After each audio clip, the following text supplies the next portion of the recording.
So good evening all. Welcome you all for the virtual workshop on usage of technology in audit. So I am R.S. Venuvelli, welcoming you all on behalf of Sikasa branch of SIRC of Changalpet branch. So today's session is going to be a two session. We have the first session going to be on usage of MS Excel. So we have our eminent speaker Monica Chalani ma'am. So she will be taking us through for the first 1.5 hours. And students, please make maximum usage and get your doubts clarified, because this is going to be our bread and butter for the entire life, because come what may, we will be using our Excel throughout our life. And followed by the second session, which will be the audit aspects on tally by Ram Kumar sir. That will be the second session. So before we enter into this technical session, I wanted to give two announcements. One is on the next seminar, which is going to be here. It's a 1-day seminar on 27th of this month. It's going to be on tax audits and provisions for charitable trust and provisions of NLP. So all the students, please register once you get the e-brochures in place. And the second announcement is going to be on the exams applications. You know, like on 10th, the online form submission for examinations has been opened in our ICAA portal. So the last date without late fee is 31st August and with late fee is 7th September. So please do apply it and get yourself registered on time. So without taking much time, I request Tilaga, the treasurer of Sikasa, to give an introduction about RCA Monica Chalani. Over to you, Tilaka. Good afternoon, all. I'm very grateful to introduce CA Monica Chalani, ma'am. Ma'am is a practicing chartered accountant since 2016 and also a partner in UCJ and Associate Chennai. Ma'am has a great exposure in company law, Income Tax Act, auditing and assurance of corporate and non-corporate, including manufacturing concerns. Ma'am has done a lot of presentation on audit automation and effective use of available technology in Tally, and also TDS and GST automation in Tally in forums like SIRC, Sikasa, and Tally Connect. CA Monica Chalani ma'am is a life member in Bombay Chartered Accountants Society, Mumbai, and Association of Chartered Accountants, Chennai. Welcome, ma'am. Kindly share your thoughts now. Thank you so much for that introduction. I'll just share my screen. Just let me know if you're able to see my screen. Is my screen visible? Yeah, it's visible. Okay. So good afternoon, everyone. This is a post-lunch session. So, but luckily it is a technical session, so you are not going to be sleeping here. If possible, if you are able to, do certain activities along with me, that will be nice. We are not going to use any kind of pre-defined files, but yeah, I will have a template sample file, which probably I will circulate later. But with that, we will just start. How do we use, how do we execute audit using Excel? But our focus for today is going to be how are we going to use Excel? Audit can be done, if you know the basics of how to use Excel. So if you know how to use it, you can very well put it like where to use it. We're going to focus on more on how rather than where. But I will suggest certain certain use cases. But our main focus is to use the existing features effectively. Okay. So I always start my session with a So I always start a session with a quote. The quote I have chosen is, if you cannot do great things, do small things in a great way. So this is like the best apt quote for this particular session, because this is what we are trying to do here. We are doing the same audit which has been happening since years together, but now the focus has shifted from paper to system, now system to better use of system. So that is what we are trying to do here. Now, this particular slide is like, I would say this is the structure of any activity. You can put any activity in this particular procedure, and you will find that the activities will definitely have these elements. So you can, I'm not talking about any technical activities. Let's just go the basic activity. For example, you want to travel from, you are going for a vacation. So you will obviously have a, your source, which is your, probably your home, and you have a destination. You want to travel to, say, you want to go to Bangalore, or you want to go to Goa, or any such place. You have a destination, and then you have a procedure or a path, which may be in the case of traveling, the procedure will be to, book tickets and then, go by train or plane, or you can go by road, depending on your convenience. And till such time you reach your destination, you're going to store your tickets, because you will have to show them at wherever checkpoint it is asked for. So, or the hotel booking, you will have to have the booking details stored, because if you're not going to store them, you will not be able to show them. Also, you might have, you take any activity for that matter, any mundane regular activity also you will take, it will fall into this procedure. Now, my question to you, if people, whoever have attended any of my sessions, you will definitely know that this particular slide is always there in my session. So I would want to ask you, what is the starting? Now let's come to audit itself, or let's come to small activity. Let's just come to recording of transaction. So what would be your starting point? Is it input? Is it your procedure? Is it your output? Is it your documentation? Is it your storage? So what is the starting point? Can we have some answers on the chat box? Let us not waste more time. Can we quickly have some answers on the chat box? What do you think is the starting point? Any activity?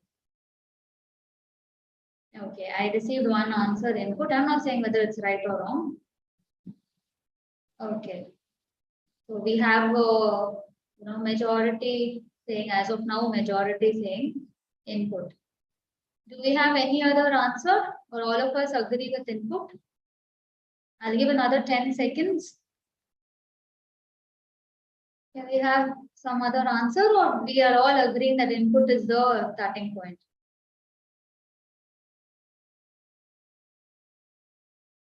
Okay, let's not waste any more time. I would love some more interaction. Let's make the session a little lively for us.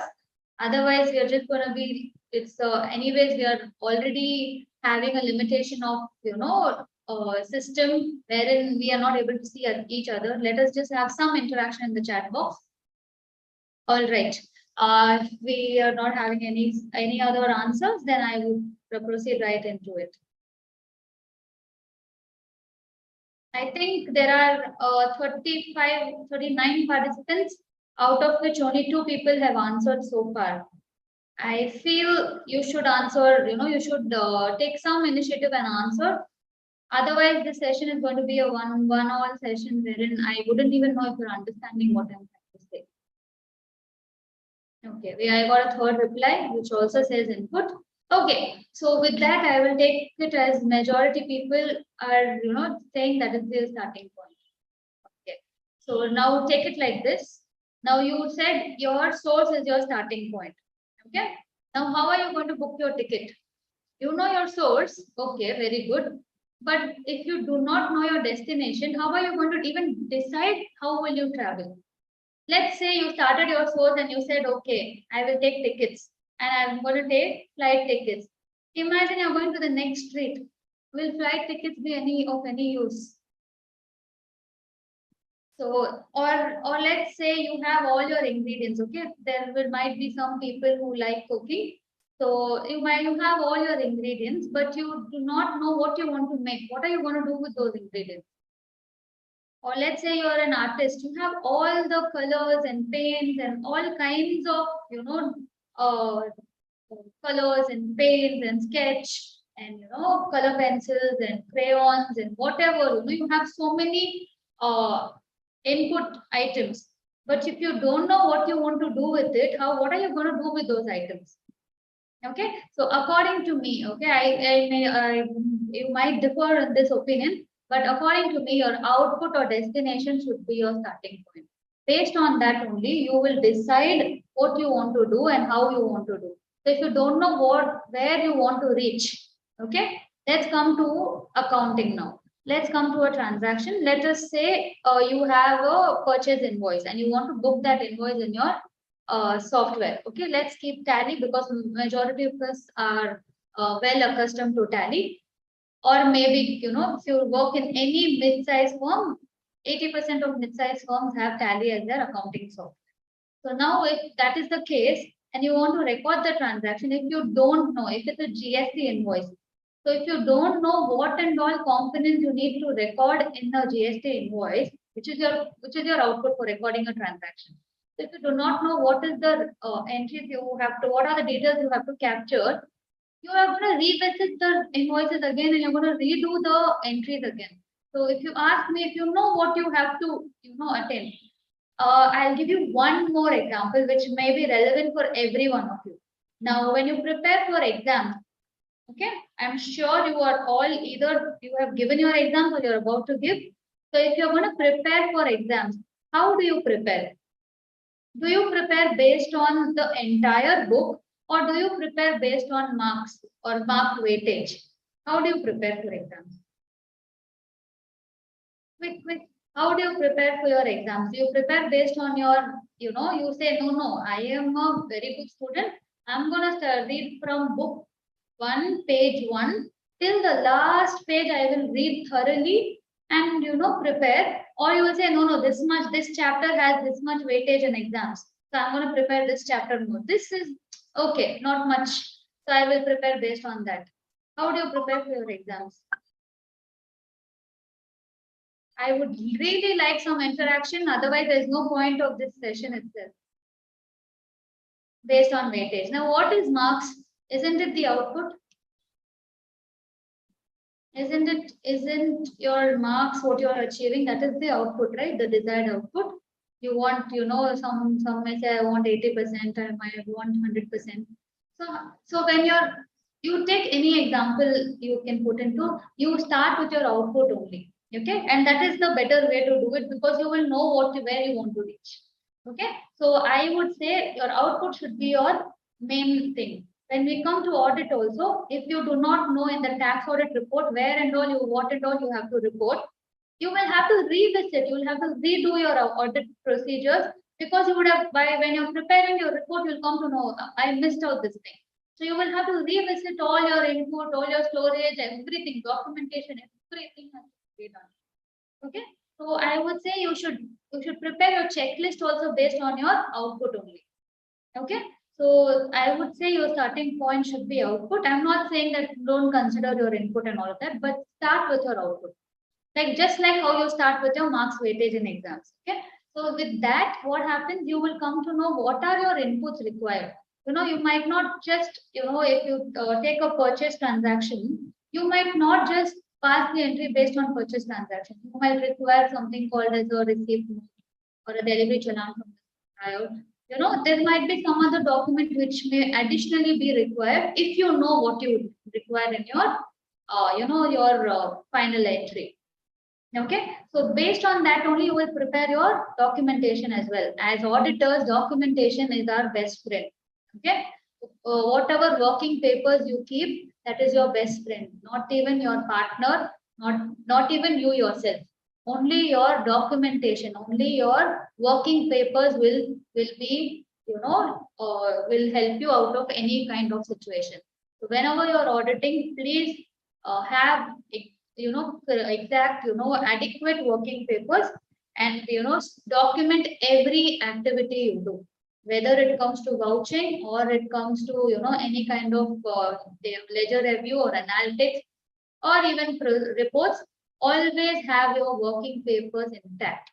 Okay, you should by now know that working papers are like a must in every kind of audit, whether no matter what the sort of audit it is. You have various types of audit, but your working paper definitely should be intact.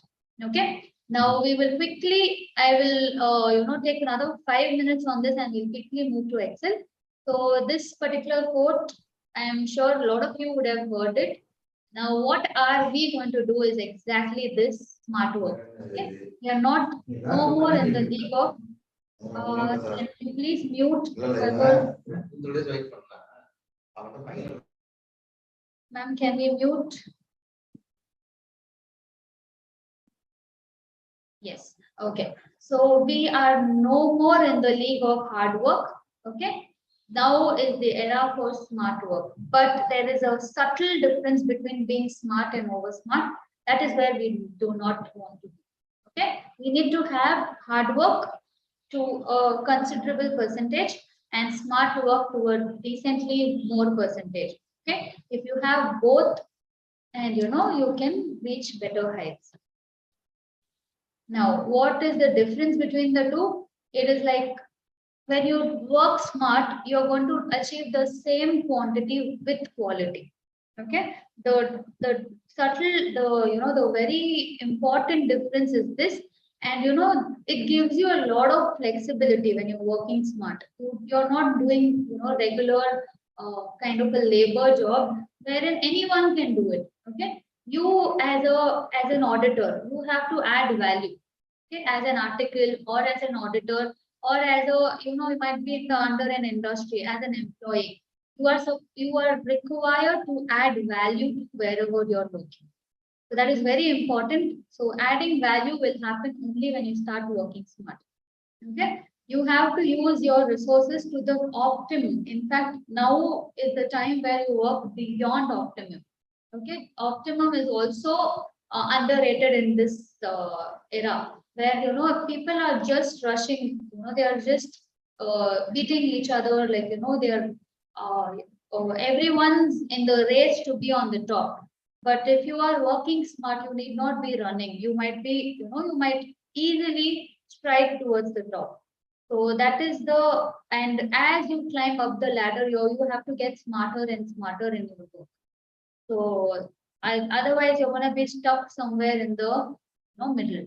So keep this in mind, and it's more effective and efficient as it's mentioned. I'm sure you know it. Now let's come to our topic of the day. What is audit? So audit is not as you think that we are correcting something. No, it is not a correcting. It is not checking. It is not we are not doing any kinds of checks, or we are not doing any kinds of investigation. Okay, there's a difference between investigation and audit. Investigation is a different procedure and audit is a different procedure. Audit is simply we're looking into someone's, let's say, financial audit, so that we can do it easily. But there are various kinds of audits, but this is the most famous one is the financial audit, which we do like tax audit or stat audit. These are financials based audit. Right now, the scope of even stat audit has increased drastically. So what you used to regularly do, that has also come to a change. In fact, even tax audit for that matter, they don't just concentrate on tax and income. They have gone way beyond that. Okay. Now their concentration has gone into expenses on non-monetary items. Okay, which was not the case years before. Right now, any audit for that matter, it's not just on financials. Okay, it has gone way beyond the financial numbers, gone way beyond that. But however, having said that, our job is to only provide an opinion. Okay, we are going to provide an opinion as to what, whether the financials are true and correct. Okay, our job is not to find faults, as in we will find errors and if at all fraud while our procedures, but it's not our job to do that. Okay, our job is to provide an opinion whether the financial statements are true and correct. So that is the only requirement. Now, what is the procedure? I'm sure we would have, if you would have learned the audit subject. I'm not aware as to if you guys have given your IPCC. If you have given that, then you will know the auditing procedure. So we'll quickly just get into it. So the auditing procedure starts from the planning stage. Okay, before planning, it starts from the obtaining the engagement and all of that. First the client approaching you and then the procedure starts. The first procedure after that is happened, the first initial KYC and all of that, and then the planning starts. Okay, the pre-audit procedure that is called. Okay, and each of these procedures requires skepticism. You cannot take any of these procedures lightly. Be very careful, especially the pre-audit procedure, which is always taken very lightly. Okay, clients KYC is very, very important. Even banks, for that matter, they are very strict on KYC. The reason being, tomorrow anything happens, these documents are going to be your protectors. Okay, so make sure you get all details from the client. You don't assume anything. That is the first rule. Do not assume, ask, always ask.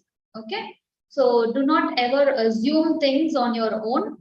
Always ask. Assumption happens only in the answer papers. Okay, in real life, assumptions don't work. In real life, you need to ask and get the right facts. Okay, when we were writing our answers, when we were writing exams, that time we have always used something called assumption. But over here, assumptions happen only in the later analytics procedure. Before that, you don't assume. You always ask and find out the right details. Okay, so based on your KYC only, your planning also will happen. So when you are, when you do this, when you ask your client about the details, what is your income, how many transactions do you have in a year, what was your sales. Okay, don't go by numbers of the value of sales. Sometimes the client might have only 5 sales of the year. Okay, but his turnover might be 100 crores. Okay, if he's dealing in like rare items, say raw diamond, or even you can go for some different kinds of precious stone or gems or something. So he might not have to work, to sell so many small invoices. Okay, he might have one single invoice and that will be like crores. That could also be the case. Don't go by value. Also ask the quantity. Ask the number of invoices. Sometimes some questions you need not ask. Once you get the data, you just see the data and you come to know what are the transaction size. Okay, but this is for a later stage, generally done by seniors. But since we are doing as an overall this thing, I'm just giving you an overview. Okay, then comes the planning. Based on the requirement, you do your planning. You set a theme and all of that. Now, most important, which has gained air during the last couple of years, say like 5-6 years down the line, internal control. Okay, they are more focused on the internal control. So when you have to comment about the internal control, you have to check the internal control. How are you going to check that? Based on software only. You cannot have any other, you might have any other, but software is your first source because everything happens through software now. When you you have to very, very importantly check the internal control. And then comes the substantive tests, which are all your vouching, your analytics, your ledger review, your other all documents, sampling, and so on and so forth. Okay. And finally, once you have done all this, and then you form an opinion, which is nothing but the audit report which you give. Okay, you are supposed to report it to the stakeholders. In case of tax audit, to the government, to the income tax department. In case of stat audit, to the respective ministry. Okay, so this is how it is framed. After reporting, do you think your work is over? No, it continues, and you have something known as documentation. You might have post audit, some analytics, which may or may not change your opinion. Okay, so you have to consider all of that. Now, having said that, let's start with Excel. May I know what is your knowledge of Excel? Are anyone over here already under articleship, or are all of you like fresh students? Can I have some answers on that? Are some of you are already well versed with our Excel, or is it like you're just fresh to go? Please let us not waste time. We're already running short of time. The time now is 3:25. We have exactly 1 hour. So let's not waste time.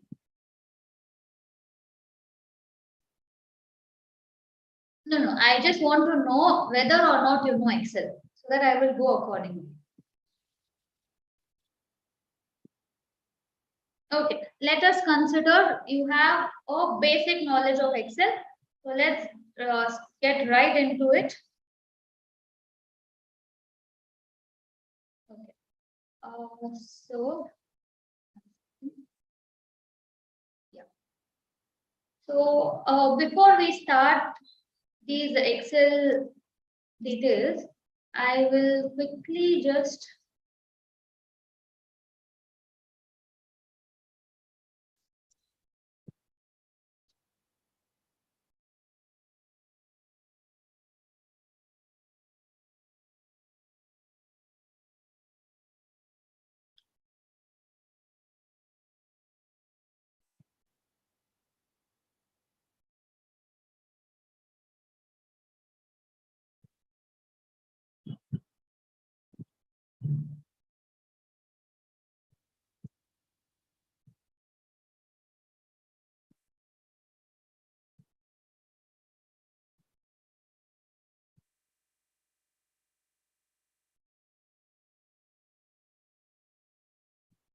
okay. So I just have a sample table. Okay, this is just a table which I have just randomly created. It's just a very normal sample table.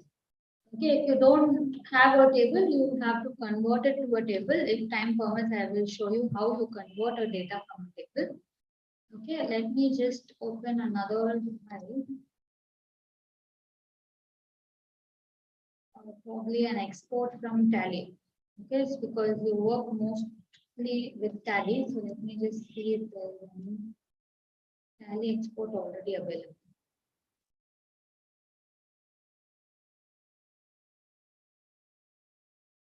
All right. I'm not able to find anything as of now. So this is the very generic table which is available. Okay. Now, first things first. If you see, I'm moving so fast in Excel. The key being that you are supposed to know certain shortcuts. Okay. I'm going to tell them now. The first few shortcuts are the use of arrow keys with Control and Shift key. Okay, you should know how to use them. So now let me say that this particular row, if you see, there are all column headings. Okay, and these column headings are continuous. There's no empty blank column in between. Okay, so how do you move from the first column to the last column? So the shortcut would be Control and right key. Similarly, Control down key, and so on and so forth. Control up, control down, control, that is the shortcut. How does that work in case of this kind of a column? You see this column, this particular column, if you see, you will see that there are certain blank areas. Okay, please learn to use them. Trust me, this will make your work much easier rather than you going one after the other like this to the last. Now, right here, if you see, I am having probably, let me see, 362 rows. That itself is taking me like forever. Imagine if you have 10,000 rows, or just say 1,000 for that matter. It will take you a hell lot of time. Learn these shortcuts. So the shortcuts are Control down arrow, Control up arrow. Okay. When there are empty cells, so what it will do, it will bring you to the last active cell. From there, if you press Control again, Control, and I've pressed Control key and I am going down, okay, down arrow. If you press that, again it will go to the next active. From there, it will go to the active cell. From there, it will go to the next last active cell. Then the next available active cell, and so on and so forth. This is the Control key. Same way it works, right, left, and all of that. It's simple as CTRL plus arrow key where whichever direction you want to move. Okay, this is to. Okay, now I want to select. I don't want to just keep going like this. So if I want to select, you use the shortcut key Control Shift. Okay, the same arrow keys, you will use Control plus Shift. If you're aware, it's a repetition for you. This is for the benefit of people who do not know. Okay, Control plus Shift. Okay, you keep Control Shift pressed and then you press the arrow key. Okay, you do not remove your hand from Control Shift. But beware, if you're going to press it for too long, there's something known as sticky keys which will get activated, and those keys then you will be finding a tough time to do it. So do not keep the keys pressed for a very long time, but whenever you want to use both these keys and you can select. Okay, how does Control Shift work? Similar. Now Control Shift I used, now down arrow. Again if I use, it will go to the active cell. Again if I use, accordingly it will keep going. Okay, now I don't want to waste time. I want to select the entire column. Okay, so I'll just add the shortcut to add a sheet is Shift 11. Okay, these are certain shortcuts. If you Google, you will be able to easily find them, but you need to know. Okay, everything is available somewhere or the other, but the only thing is that you need to know. This is to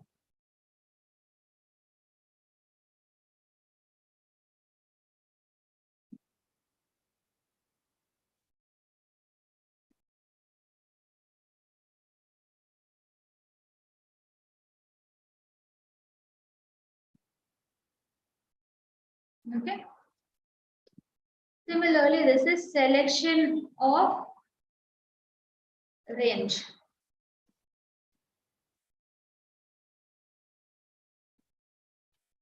Okay.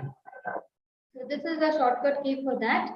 And we are not going to waste much time on it, but I wanted to make you aware. The shortcut key to insert sheet is Shift F11. Okay, and so on and so forth. I am sure I will have a list of shortcut keys, which if if I get a mail ID, I will just forward it to you. Right now, I'm not having it, but I do have a shortcut.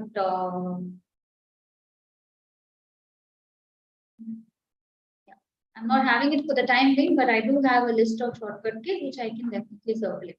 Now, the idea of this being, now this is the Control Shift arrow key. Now, I don't want to select, but I want to go down faster. I have to quickly glance through the table.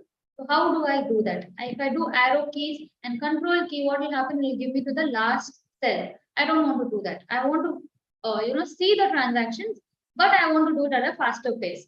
So what will you do? You will use page down. Okay, page down and page up accordingly. So it will go page by page. There's nothing but the viewable sheet, and therefore it will go. Now, if you see 14 was your last row number. You see here, 14 was your last row number. So when you do page down, you start from 15 to whatever is visible, 29. Now, if you do, it will be 30 to 44 because 45 is half cut. 45 will be still visible when you do page down. Similarly, page up, it will be 30 to 44. Okay, this is the shortcut to quickly glance through. You quickly turn pages. Nothing but page up, page down is page up or page down. The word itself has been framed that way. Okay. Now, if I do Control Shift down in this cell, it will select the entire active cell range. Now, in this case, entirely. Now, I want to select only a particular cell range, but I don't know till where. Okay. So, what I'm doing, Shift and page down. Okay. So, it will select that all in that page, it will select. Now, I want to select till here. Say, from here, I don't want to select. Okay. So, what did I do? If you just noticed, I did Shift page down. Okay. I did Shift page down again, and I did Shift page down again. Now I don't want to do Shift page down. I only want to select a moon and stars. So my Shift key is still pressed. Okay, I have not removed my hand from Shift key, but I've taken my finger off from page down. I'm using the arrow key simply to select. Okay, now I want to not just select this. I want to select column number C as well for these items. So I did arrow key left. Now I say, no, I want all the keys, all the columns of this particular items. So what I'm going to do shift space. If you see for the same particular detail, I selected the entire column. You can go no matter how much ever you go, you will be able to see that the entire row I have selected. Okay, for these particular transactions, these particular entries. Okay, if you see from here till here, I have selected the entire row. Okay, you will be able to see the gray area. I'll just copy this. Control C is the shortcut key, and I'll just paste it. Excuse me. I'll just paste it here. Okay, if you see, it got pasted till sun and moon only. 51 was the row number. 50 because first column there was an empty column on top. Okay, so this is how you use these shortcut keys. Please play around with them. Have a table where you yourself create a table of say 50 items. Okay, randomly give items number and randomly give invoice numbers and randomly give values here and there. In some columns you give values in all of the columns, or I will share this particular file itself. Okay, you can practice these shortcut keys. Please do them because they are the basis of all your entries. Do not refrain from using something known as mouse. Okay, use it at the most minimal usage when it comes to Excel. Okay, when it comes to Excel and when it comes to Tally, try to minimize your mouse usage. Okay, now I'm shifting from one tab to another. Okay, if you see, now I'm shifting here, then I'm going back to my PowerPoint, then I'm going back to the Excel. How am I doing that? Okay, keep the Alt key pressed and tab. Okay, now the Alt key is still pressed. I can even use the arrow keys. Okay, randomly I want to go on top. I just use the top arrow key, up, the up arrow key. If I want to, like, if I otherwise I have to do like this. Rather than this, I want to come directly to PPT. Now I want to go to Excel. I can come like, okay. The shortcut is Alt Tab. Okay, once you'll have to press Alt Tab. If you press Tab also, it's going to do the same job. If you press arrow key thereafter also, it's going to do the same job. The key is to keep the Alt key pressed. Okay. This is one of the shortcut keys, which is outside of Excel actually, but it's very, very relevant. Okay. Now, the next shortcut key, which I'm going to say, which I'm going to disclose is Control page down. Okay. It is to move between the sheets.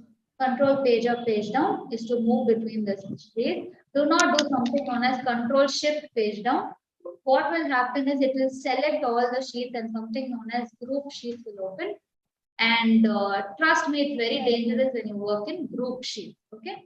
Do not ever do any changes to a group sheet.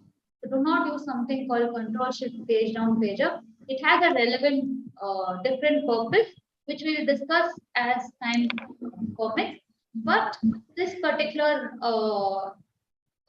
shortcut will group the sheets whatever are available. So please do not do them. Okay. Do not use the files when it comes, when I just group the sheet, you will see that there's something on the top in the name where you will see a group, it has been written in box brackets. That is the time when you do not use those sheets together. Okay. Because whatever change you do in this sheet, let me just show it to you. I'm selecting these 3 sheets. Okay. How did I do that? I used the control key. Okay. Now this particular, let's say, yeah, I'll add a row here and I'm going to color it, say, this color. Now let me go to the other sheet. If you see in all the sheets, this change will happen. Okay. So it is highly risky to use like this. In case you want to do the same change in multiple sheets, this is your shortcut. Use the control key, select all the sheets you want to make the change to. And then you make whatever change. Now I want to delete this row. Okay. So these 3 were the sheets. So now I want to delete the row which I created. So I'm deleting. Let's go to the other sheet 15. Okay. So make sure that you group them only when you want to. Do not do them by error. How do you come to know? It's here which will come to know. They'll be looking like a branch, okay, like a braces. All these sheets selected, it will show separately like this. Or you can see over here in the name, sorry, over here in the name wherein it will show as group sheet. Okay. It has a very nice purpose, but if you do not know how to use it, you might end up deleting some items and which you will not be able to recover until you know how to. Okay. So please do not do such things, because you will end up getting stuck in some situations wherein you wouldn't know how to go about it. Okay, that is one thing about the grouping of sheet, which we will come later, and we're going to do that, how we're going to use that grouping sheet. Okay, now, let's say you made some mistake. Now this, say, instead of, I'm going to say quickly, I'm going to say this plus, so I'm going to say, okay, equal to sum of this. But then I came to know that I actually added the total amount also. So either you change it here or you just simply say Control Z. Okay, Control Z is the shortcut key for undo. Okay, anything you did and you want to undo, you can do Control Z. You can do it till it's available. Okay, these are all the Control Z I'm doing. Now I'm restoring back, if you can see.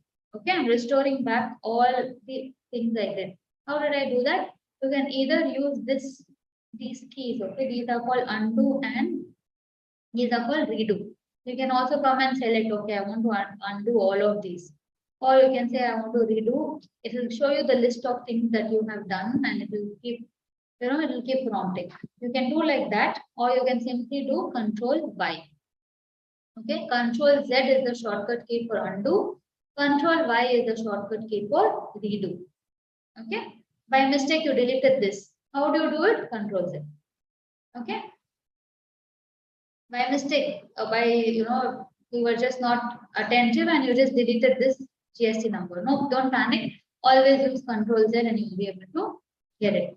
However, okay, in case you deleted a sheet, no matter what kind of undo, reset, whatever you do, you will not be able to do it. Also, whatever other items, now I do Control Z, Control Y, there is nothing can be done. You see, this is the only Control Y which is happening, which is asking me when I delete the sheet. Once you delete a sheet, you cannot recover. Only way to recover this sheet is if you would have by luck saved your file and you close the file without saving. Okay, that is the only way you can recover back your sheet. So be very careful before you delete a sheet. Okay, these are certain things about Excel, and few more shortcuts we will discuss as and when we are doing. Now this particular entire list, okay, this entire list consists of 362. Let's say we have more than that. Due to paucity of time, let's say this is only for 2 months. Okay, this is for December and January only. Okay, 2 months you're doing an audit. Okay, so let's say there are 362 invoices, and these are all the customers. Now, this is actually the customer list. Okay, this was the list I received from my client. Okay, this is the clean list which I have saved it before. Yeah, so this is the customer list which I saw. So now let me see how many customers are there. So I have opened up a filter screen. How do you do that? You simply select the range what you want to filter, go to data and click this filter option. Okay, this will be a great aid to you when you use this particular feature. This is available also in the home tab. I'm showing you both the places where it's available. Data, filter, home tab, sort and filter, filter. Okay, both do the same job. It is actually the same key. It is placed in 2 different places. The shortcut is very simple. Click Alt. You will see prompts on top. Okay, you will see prompts on top. You will go for like A, follow the prompt, T. Okay, Alt T is the shortcut key. Simple as that. Okay, when you press Alt, Excel will start prompting you. I want to go to the home tab, I want to go to the data tab. You just need to know where your item is. Okay. Initially, you might have to use your mouse and your keyboard, but prefer using the keyboard mode. Okay. Try to minimize the use of mouse. Initially, you will be slow, but as time progresses, you will find that your speed has increased drastically. Okay. So please try to make maximum use of your keyboard than your mouse. Okay. Initially, yes, it will take you time to figure out where things are, but as it's like a learning curve, and the learning curve will increase as you practice. Okay. So try to do it. It will be slow initially, but as you progress, you will become faster, and it will just be like muscle memory. You're going to just keep doing it. Okay. So now I have selected this entire range. Now, if I go to the filter key, okay, can you see the number of times moon and star, Sunwave, Venus Express, and blah, so many items are there. Okay. But if I just go here, okay, I'm introducing you to a shortcut key called len. A formula called len. Okay. This particular formula will give me the length of each of the items. Okay, the length, which is nothing but the entire. So Earth Limited, EARTH, which is 5 letters, followed by space 6, LIMITED, which is 4 plus 3, 7. So 6 plus 7, 13 should have been. Let's see what is it. It's 13. Like that, if you just count and see. Okay. Now let's just filter one by one. We'll see for Earth Limited itself. Okay. 1 second. Let's filter for.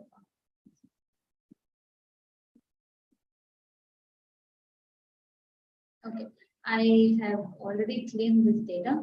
All right. So let me just quickly spoil this data.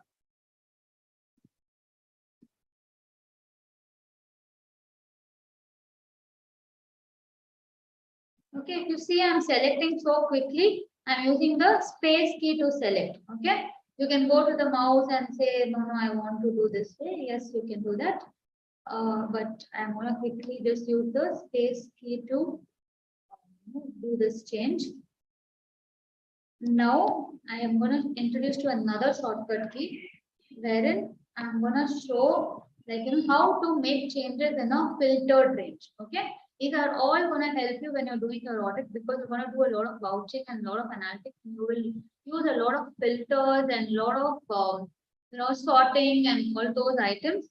These are all your basic level auditing features which you will require in your day-to-day activities also. In case you're doing any sort of analytics or any sort of vouching or whatever, sometimes what happens, you would have written wrongly and then you want to change only a particular range. How do you do that?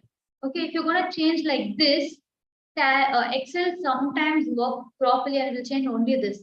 Sometimes what happens, now if you see over here in this particular place, you will see all these are blue in color. The reason being, it is a part of a filtered range wherein after 96 and before 128, there are values which are not forming part of this filter. Okay, this criteria for filter. So it's trying to tell you that this is the range. Now let me open some other filtered range. I'll just quickly change this. So now instead of moon and star, I had by mistake written as moon and star. Okay, because instead of adding that S in the end, I wrote only for these parties. Remaining parties I did it right. So I want to change here a lot. What am I going to do? I selected this entire range. I already explained the shortcut key. Control shift down arrow. Now I'm going to use another shortcut key called Alt semicolon, which is near to your L letter. Okay, L alphabet in your keyboard. Alt semicolon is the shortcut key. Okay, Alt semicolon or Alt colon, whatever. Okay, because they are not using something. Alt semi plus Alt plus semicolon is the shortcut key to select only filtered range. Okay, Now, when you select this, you are doubly 100% sure. I've selected all semicolon. If you see, before when I selected, it was just plain. I mean, you will not be able to see very clearly, but when you do it in your own system, you'll be able to see very clearly. Now, if you see over here, when I selected just simply, you see there is nothing. It's just selected as a range. Now, when I press all semicolon, please pay attention. You will be able to see one line coming in. You know, there's one white line which is dividing all the ranges. That is because this is a filtered range and it is selecting only those cells which are part of the range.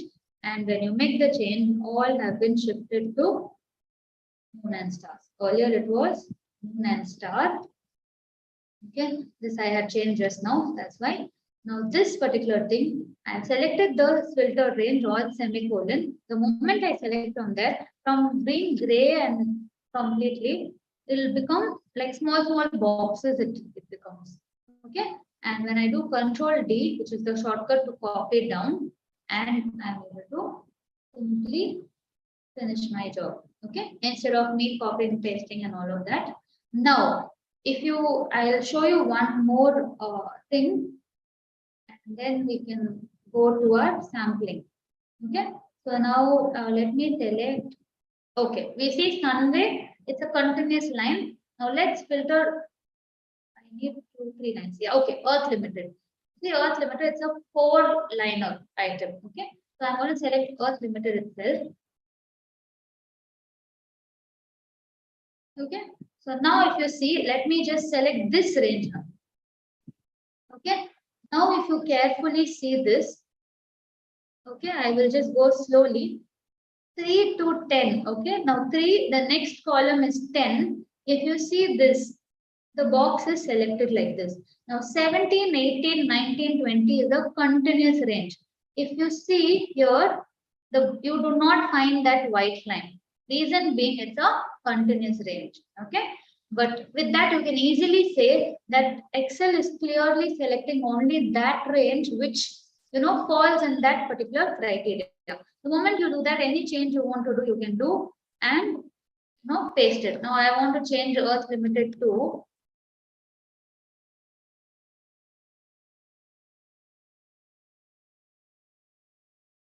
I want to change it to Earth Ltd. Okay, that is also limited. I'm going to change it like that. Now, if you see, this is how you can do. So now again, I'm going to show all semicolon is the shortcut key. Control H is the shortcut key to replace. Control F for find, Control H for replace. This works in both Excel and Word. Okay. In fact, it works in PPT as well. Okay. Control H works here also. It works in Excel also. It works in PPT also. Okay. In fact, it also works in your folders. Okay. This is the shortcut key for find and replace. Now, this replace option, this is the shortcut key for replace all. If you see, there are only single alphabet in the entire word. Okay. Entire place you can see there's one line below only one alphabet. That is the alphabet with which you can quickly finish off. So I want to replace all. Instead of coming with the mouse, I can just simply press Alt A and it will make that change. Okay, there are nothing to change. That's why it's not changing. Let me just do Control A or Control Z. I'm going to do Control H and I'm going to press Alt A. And with just a click of a button, I have changed roughly 52 items. Now you imagine this 52 items to be 1,000 items. You just see like in a click of a button, you're able to make those changes. Now these things are simple things, but these are the things you're going to do as articles, as initial students. So these are small things which may not even require so much time. Okay, but you will end up giving so much time to this. Now you want to align this. You will first make this change. You will go to the home tab. You will say book antiquar. No, I don't want that. I want Arial, narrow, or any other thing Arial.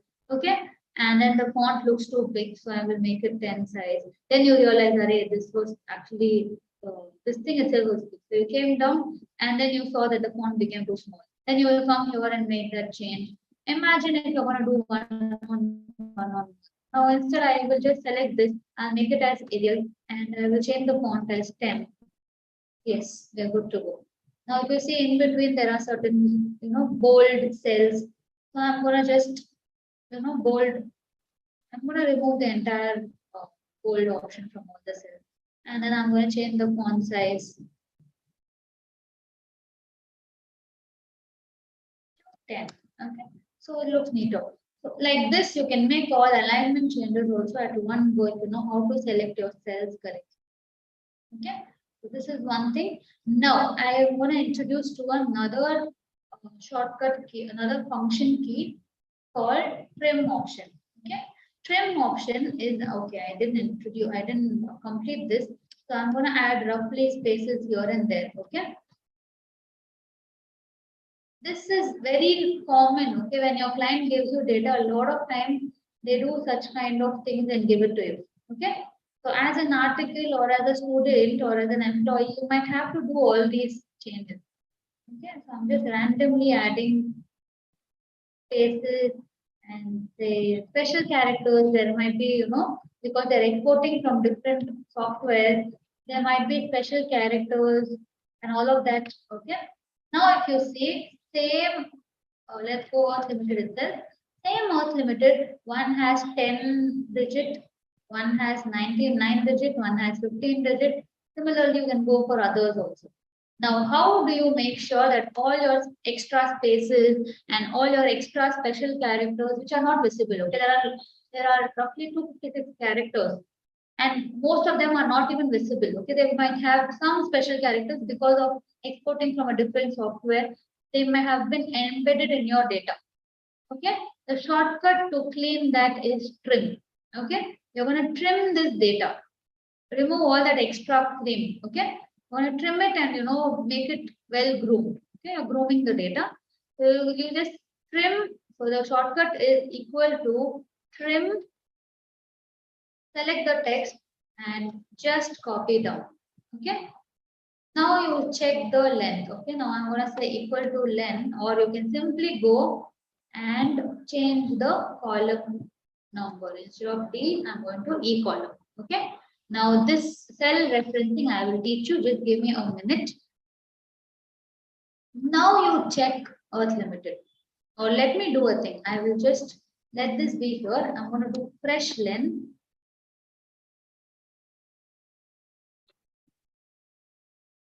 Okay, let's go for some other item now.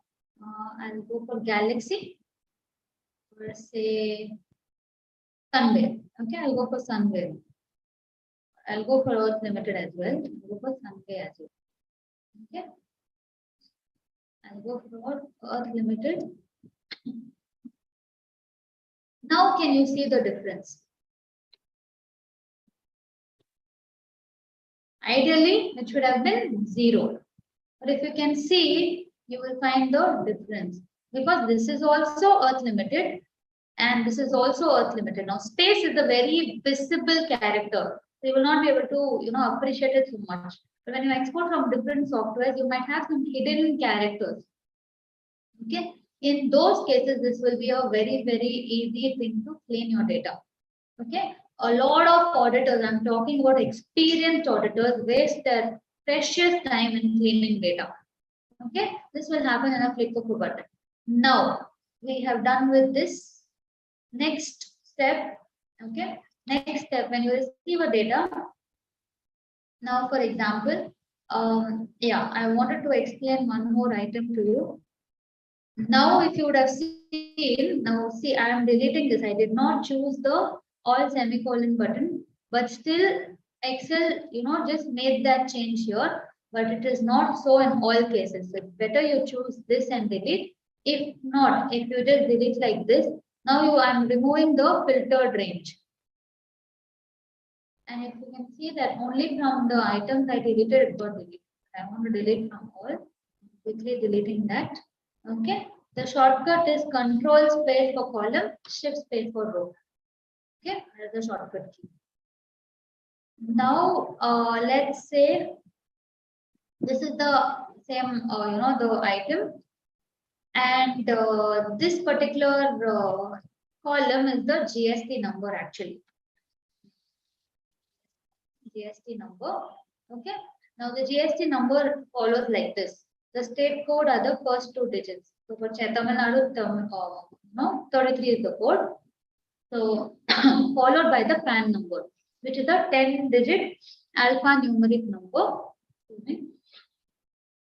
10-digit alphanumeric number, wherein the 4th digit determines their status. Okay, if it's an individual, it will be P. If it's a firm, it will be X, and so on and so forth. So 10-digit alphanumeric numbers. Okay, followed by 4 numbers and the alphabet, and followed by 3 enablers. Okay, so this is how a GST number is there. No imagination here. You will always receive it from the department. For the purpose of education, we are doing this. Okay, so now this is the GST number. This is how these all GST number have come into picture. Now, Milky Way.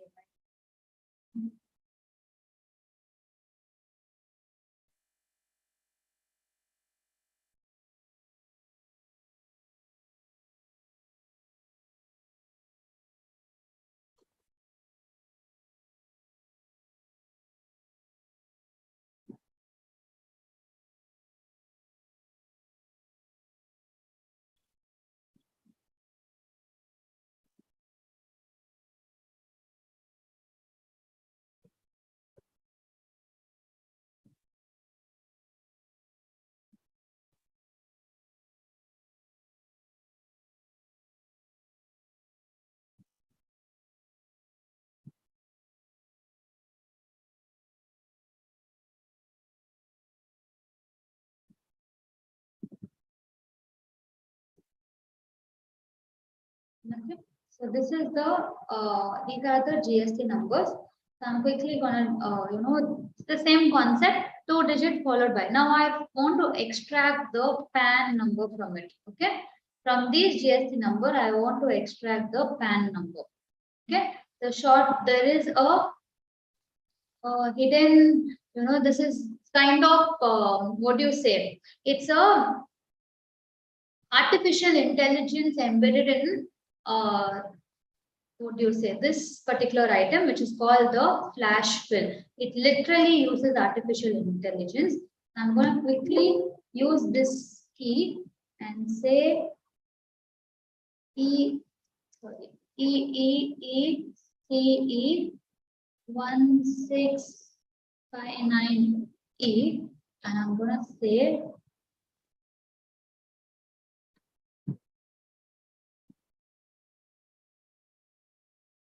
okay.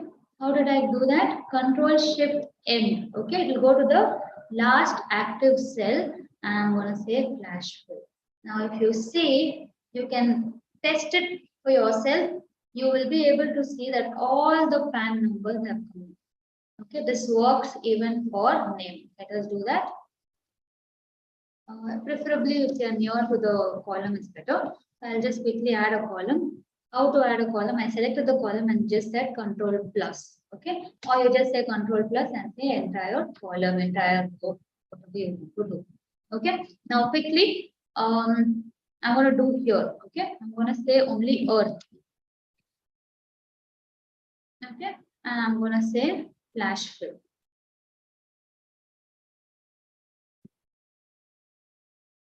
Since I selected the entire column, it's taking some time. But if it's, if you see all these details, okay, the flash fill shortcut key is Control E. Okay, Control E is the shortcut key for flash fill. So if you see all the first letter, now let me say I want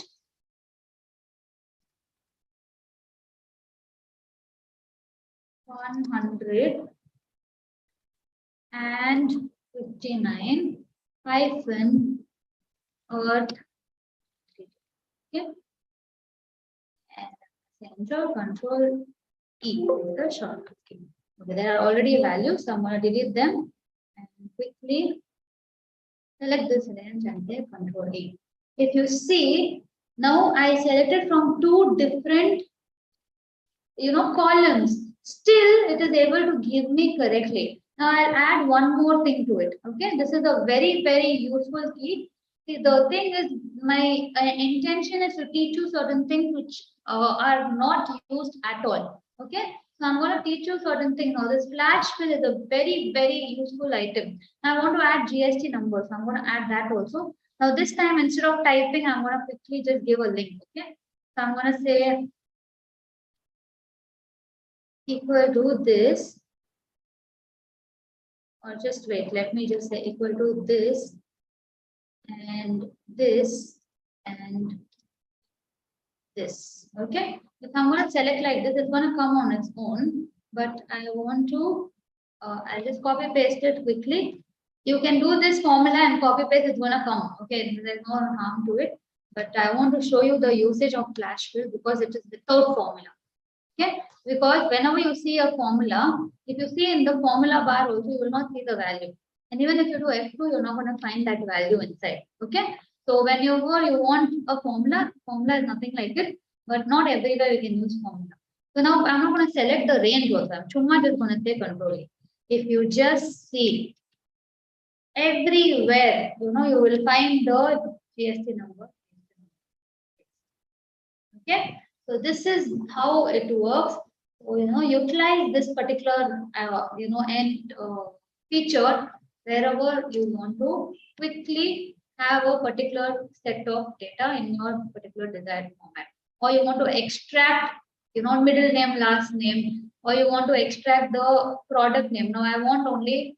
Now let me just add a column here, and I'm gonna say I want only that 100. Okay. Okay, we'll start from here. I want only 003. I don't want. Okay, if you wanted to show like this, you are supposed to add a apostrophe and convert it to a text option. Okay, only then 0 prefixes will come.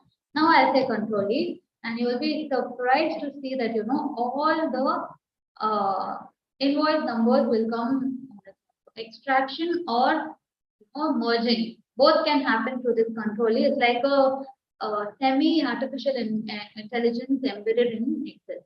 Okay, so it works perfectly fine. This particular feature will be very, very useful for you when you are working around, when you are doing your sampling. Now it brings to our actual topic wherein we are going to sample the data. Okay, there are various ways in which you can sample. There are ways in Tally also in which you can sample. Okay, in Excel, if you want to sample, there are two ways where you can. One is the random sampling. Okay, you're just going based on random numbers. Okay, there are two formulas for that. Equal to RAND. Okay, you open bracket and close bracket. Okay, so equal to RAND. I open bracket, close bracket. It's going to give me some random numbers. Okay, in points. The key to it is you have to paste it because it's going to change every time you're going to touch it. Okay, let me not change it. Now, every time I'm going to touch it, if I'm going to save, it's going to change. If I'm going to, do something here, it's going to change. Anywhere, whatever, every time I touch the sheet, it's going to change. Okay, so the best way to do it is to freeze the values. Okay, just copy and paste them as value. Copy. Okay, copy is the shortcut key. Alt H. Okay, I'm following this thing, PV. Or you just press the paste special dialog box.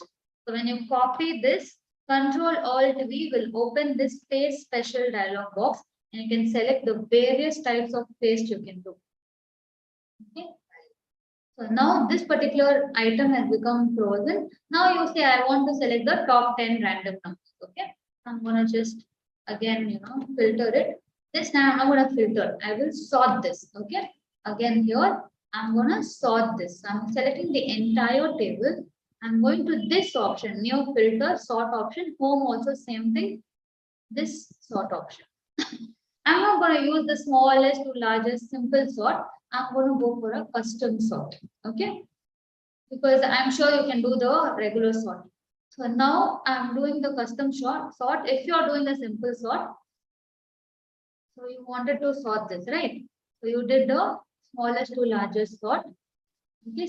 Sort from A to Z and it will sort accordingly. Okay. But then this is a completely haphazard data. So I will quickly do a custom sort. Okay. So I wanted to sort, I will delete all other sorts. Now I want to sort based on random numbers first. Okay, I'm on the top. Okay, so I'll go largest to smallest.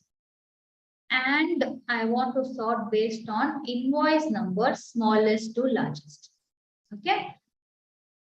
Or let's say date. That will be a more better option. So I'll go back to the filter tab. I'm sorry. Go back to the sort option and I'm going to change. I'm going to go based on date. Okay, I'm going to go based on date, oldest to newest. Okay, first it has sorted based on random number because that was our order. And then it went based on date.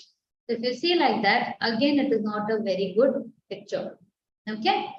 So I will say these are my samples. So now out of 360, say I want to select 30 items. Okay. So I'm going to say selected. Okay. I'm going to select it as my sample, 30 items. Okay. Now, if I do Control D, you can see a count coming below. If you go to a number field, you'll be able to see sum, average, and all of so. So, okay, we have another 15 minutes. So, yeah, so the count option will come and 24 have been selected. I can select another 6. Okay. If I say 29, so I select another. This is the random sampling, which does not involve any, it does not involve any kind of values to be, it is random, okay, no biasness. This is one way of sampling. There's one more way of sampling called bucketed random sampling, but that will require us to divide this particular item into buckets, which we will skip for the time being, but this is one way to do it, okay. Now, I wanted, the reason why I had selected this was, I now will again filter this. Okay, I'm going to sort this again. This time I'm going to go based on this column P, and then now if you see, you will be able to see that it has been correctly selected in the order of date. Okay, it's going in the order of date. If you're able to see, say January, then March, then July, May, then June, then July, then August, then September, and so on and so forth. Okay, so this is how you can do this is the base level of sampling. Okay, now if you don't want the sampling to be there, you want to restore the data, you can simply remove this thing. So you want to delete this level, or I want to delete this level and I want to go based on dates. Okay, in that case, you will be able to see that all your selection will fall in different places.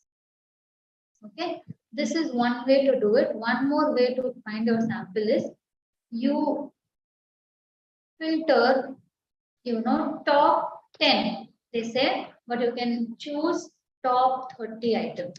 Okay, these are the options of filter.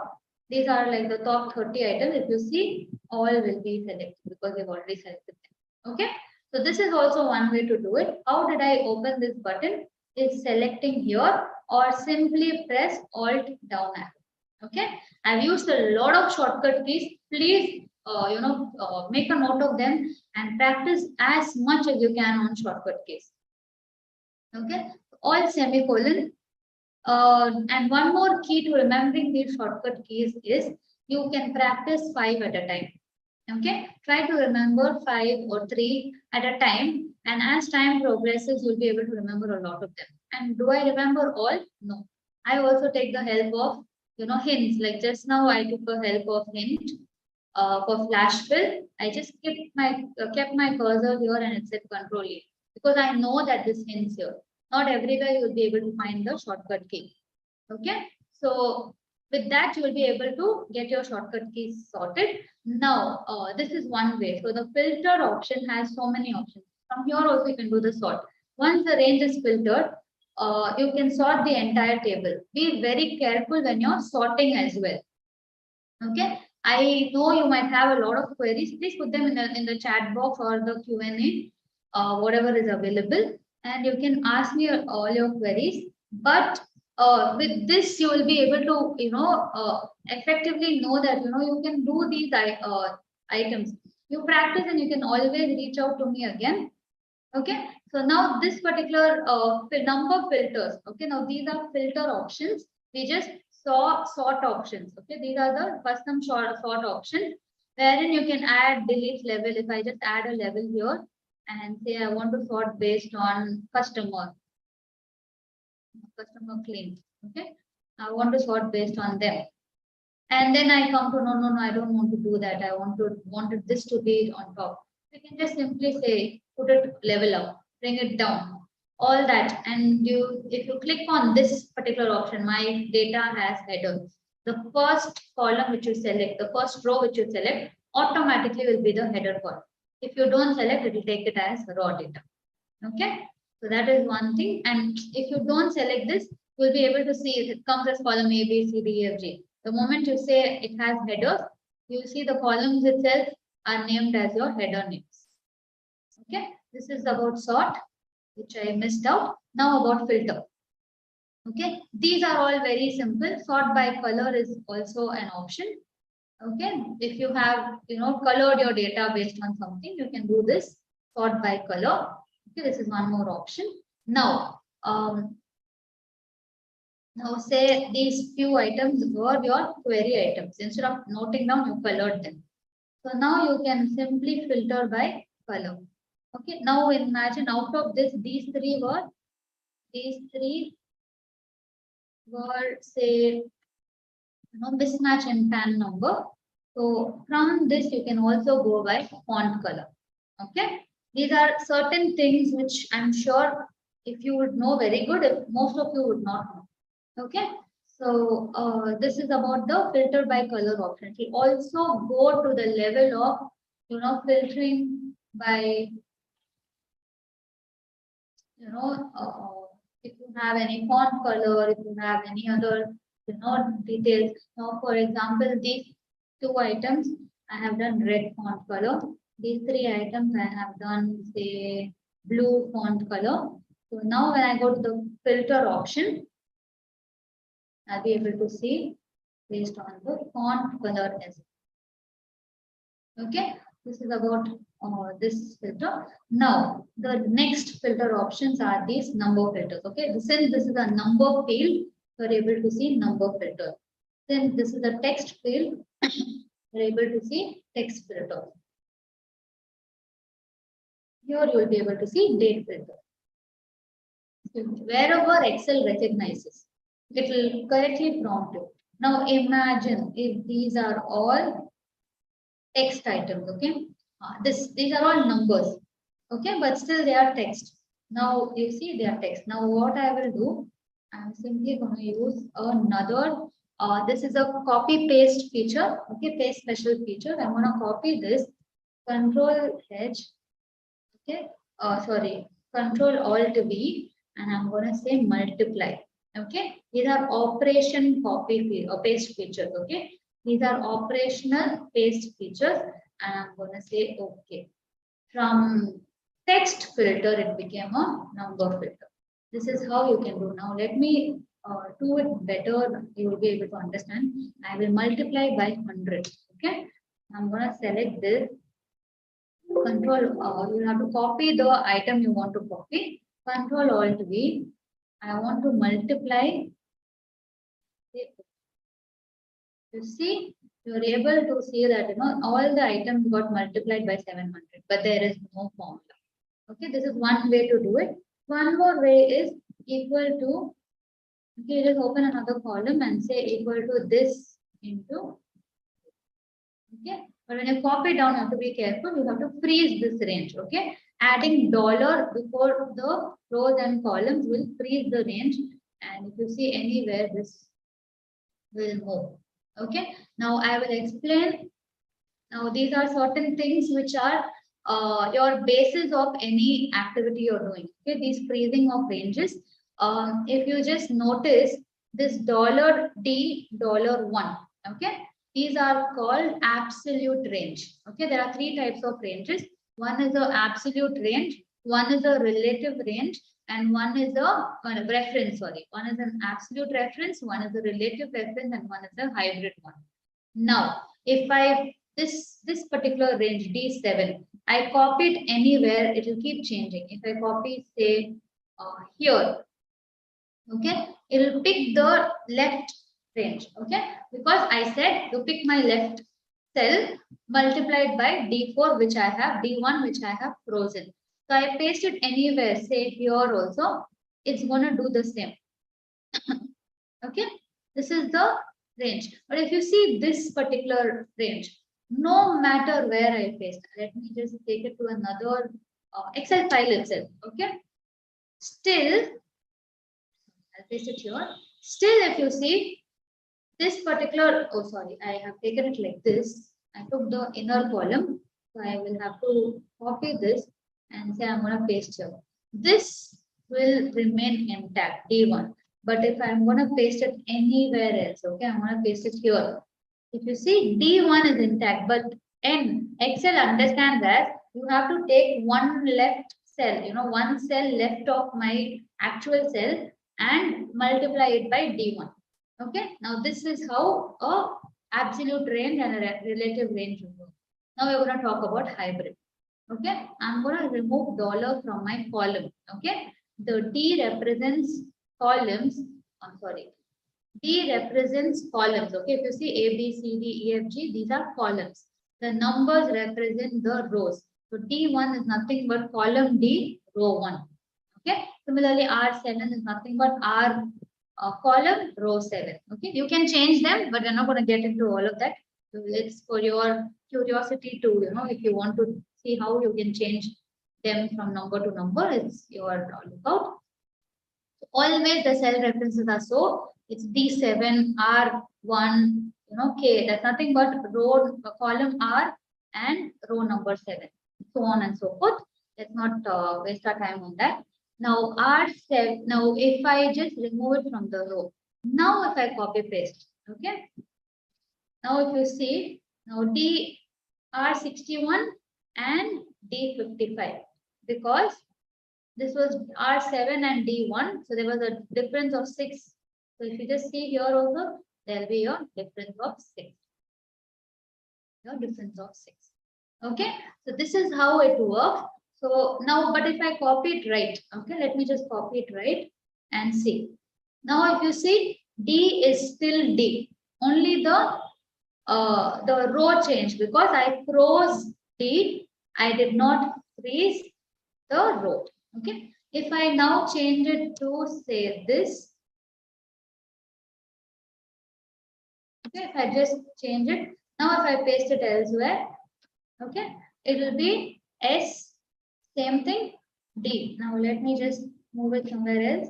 Now if you notice, the letter, the number is intact, the row is intact, but the column is moving.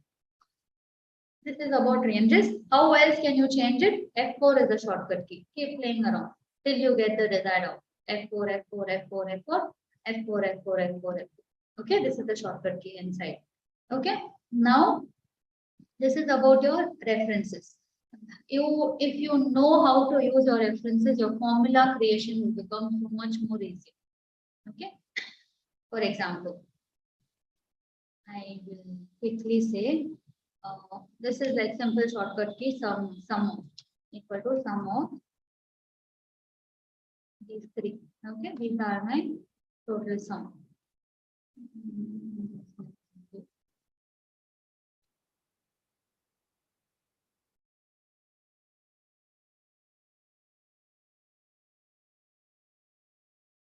Okay, whenever you create a formula, please make sure you have a generic formula. Though this column didn't have a number, but I know somewhere it will have. So, I have to select that even though it does not have a number. So that when I copy paste till the end, it's going to be a proper value. Okay. So make sure whenever you are selecting any numbers,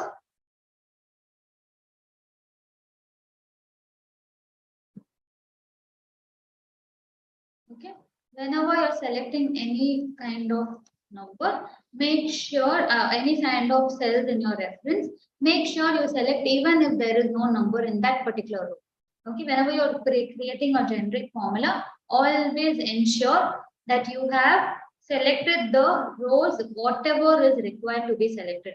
whether or not there is number.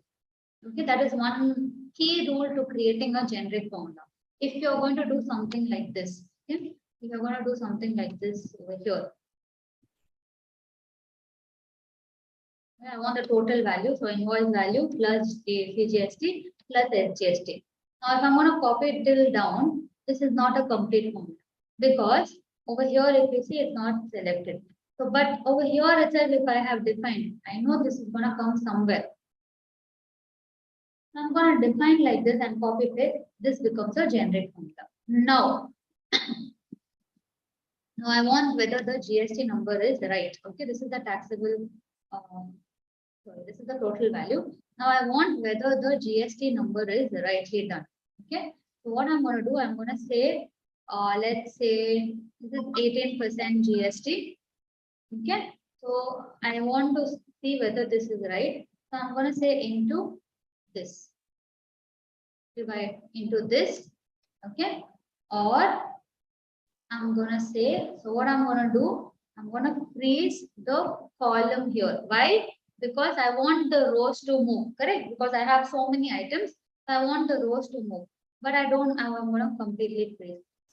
So now when I go do it, okay,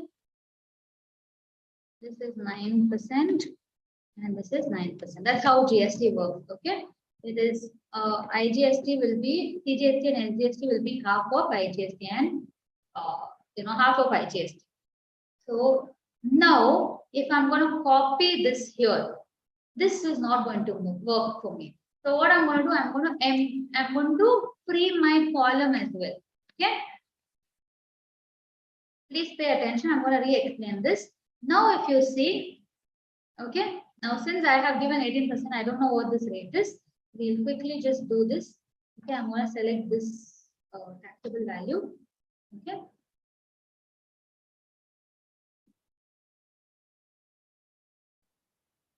Okay. So quickly, I'm going to select and do it. Now I'm going to explain again. Okay. Now in this case, what happened? Now I wanted a movable static formula. Okay. Simple formula. I have not used many shortcuts and all of that. But if you just notice, now I wanted my rows to move in the case of this item. So what I wanted it to be static was my column. I didn't want, when I'm moving the formula, I didn't want this one, the taxable value to change. Okay, this is taxable value. Okay, this is IGST, this is CGST, this is SGST. Okay, now in this case, I didn't want my taxable value to move, but I wanted my rows to move because I don't want to calculate for this. If I would have frozen both, okay, if I would have frozen both, what would happen? I would have gotten the same result, which is wrong. Because when it comes here, I want the value to be calculated for this taxable value. Okay, so that is the reason why we do not freeze the row. Okay, because we want the rows to move. But when it comes to tax rate, okay, when it comes to tax rate, only in case of IGST it is 18%. But when it comes to CGST and SGST, it is 9 each. Okay, that is the reason why I have freed my column. But the row should not change. If I do not freeze this, let me just copy paste. You're not going to get any value. Okay, this is going to be wrong. So that is the reason why we are freezing the rows. You need to understand why we are doing this, because if you're going to just listen to this and tomorrow you're going to do this, you will not remember it. So if you understand it, it's plain as paper. So you're going to remember it for longer as well. So the concept is you want to freeze what you want to not move. Okay, like you want in a formula. Now, if you're going to paste this particular formula somewhere, you want to make sure that this reference does not change. Okay, that is called a universal formula. Okay, this one-time job, and it will take effort only once, and you will be able to work it around. Okay, this is the reason why I'm emphasizing more on this. Now I might add another condition here. If left off, okay, I'm using two formulas. One is the if formula and one is the left formula. Okay, if left off this comma 2, okay, let me open the function dialog box for you. So left is nothing but it gives you the left 2 characters or left 3 characters, they depending on. I will have to redo this. So I will just open this. Okay, equal to left of this. I will break the formula. Okay, the left of this is comma 2 digits I want, because we know the first 2 digits represent state code. Okay. So we know the first 2 digits represent state code. So I have extracted the state code. One more way to do it was using flash fill. Okay. So I've extracted the state code now. So now I know if, okay, I'm using a formula called if, a very, very versatile formula. It works on a logical test. Okay. If logical test, okay, so I'm going to just cut this. If logical test, this is not equal to 33. Okay, these and all, it will take you some time to understand, but you just make sure, or let's just say, if this equals 33, okay, if this equals 33, I put it in quotes, okay, value is 0 because IGST is not applicable. Otherwise, I want this formula, okay. This is what it comes here. Okay, if you do not understand how to do it here also you can see very easily Excel is prompting value of true or value of false. So wherever you are, okay, it's separated by commas. Every formula, if you have multiple aspects to it, you separate it by commas. And whenever you're typing any text into a formula, no matter even if it's a number, okay, try to put it in quotes. Okay. So if the value is false, which means if it's not equal to 33, this is the formula. Okay. Now I'm going to copy paste this formula here, but now I'm going to make the change. Okay. If you see that W moved, so what I'm going to do, I'm going to freeze the column. Now I'm going to copy this. Instead of equals, I should say not equals. Okay. The not equals formula is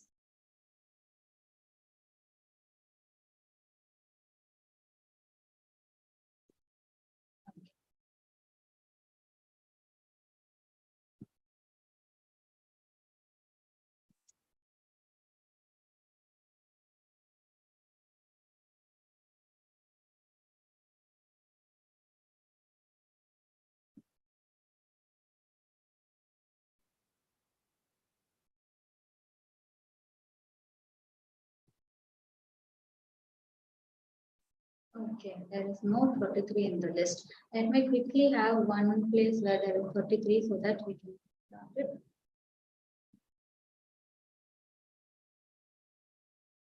Okay, now you will be able to see. Now, wherever there was 33, the value became 0. So now what I'm going to do, I'm going to simply copy this formula and change it as not equals. So if you see, I made my formula versatile. Okay. Now I can copy paste this formula for as many cells as I can. Only thing I made sure was I took care of my reference. Please do not go too much into formulas, that you will learn as time comes. I have introduced to a couple of formulas. There are numerous formulas which can be used, but I'm introducing it to some common factors wherein you can make your work easier. These are all basic yet very, very important. I see a lot of seniors struggling with Excel because they don't know how to use their references. Okay, so this is one thing which you have to be very, very careful. There are other things which I mentioned was sort and filter. If you ask me, right from your planning till your reporting, you can do in Excel. But as students, these are very, very relevant items which you need to know. Few other formula. Let me see. Ma'am, can I extend another 10 minutes if it's okay? 5 minutes, I believe. 5 minutes. Okay, perfect. I will wind it up in 5 minutes. So yes, because this is a very, very vast topic. I tried to cover as much as I could, but yes, even if you give a day, it's not enough for this particular topic, because it includes right from the basics till the advanced. Okay, having said that, since due to the paucity of time, we're not going much in detail, but I will just wind this up. Okay, I'm going to introduce you to another 4 or 5 functions which you may know. One is the sum function. Okay, this is for totaling up. Okay, now I wanted to know the total cost, so I did sum. Okay, and I found it. Okay, I did sum and I found the value. Okay, how do I easily go to the cell wherein you have all columns? Just go there and select. Okay, Control Shift up arrow and just do Control D. Okay, Control D is the shortcut to copy down. Control R is the shortcut to copy right. Okay, so now this is sum function. Now the next function is average. Okay, simple average itself. So you say average and it will give you the average. Okay, mean, median, mode, average, all are the same. So it will give you the average of this. If you just see here down in the the last most bar, you'll be able to see average, count, and sum. Okay, we want to do the same thing. Now I want to know the count. Okay, I want to know the count of transactions. Okay, so this is the count function. Okay. Now, if I want to know the count of a text function, okay, if you use count in the text column, you will not be able to find the count. Okay, let me just do it here. There are so many transactions, but you're not able to find anything. The reason being, there's a different formula for text, which is count A. Okay, the moment you put count A, you'll be able to get. Now, does that mean that this will not work if you do count A? No, this will also work.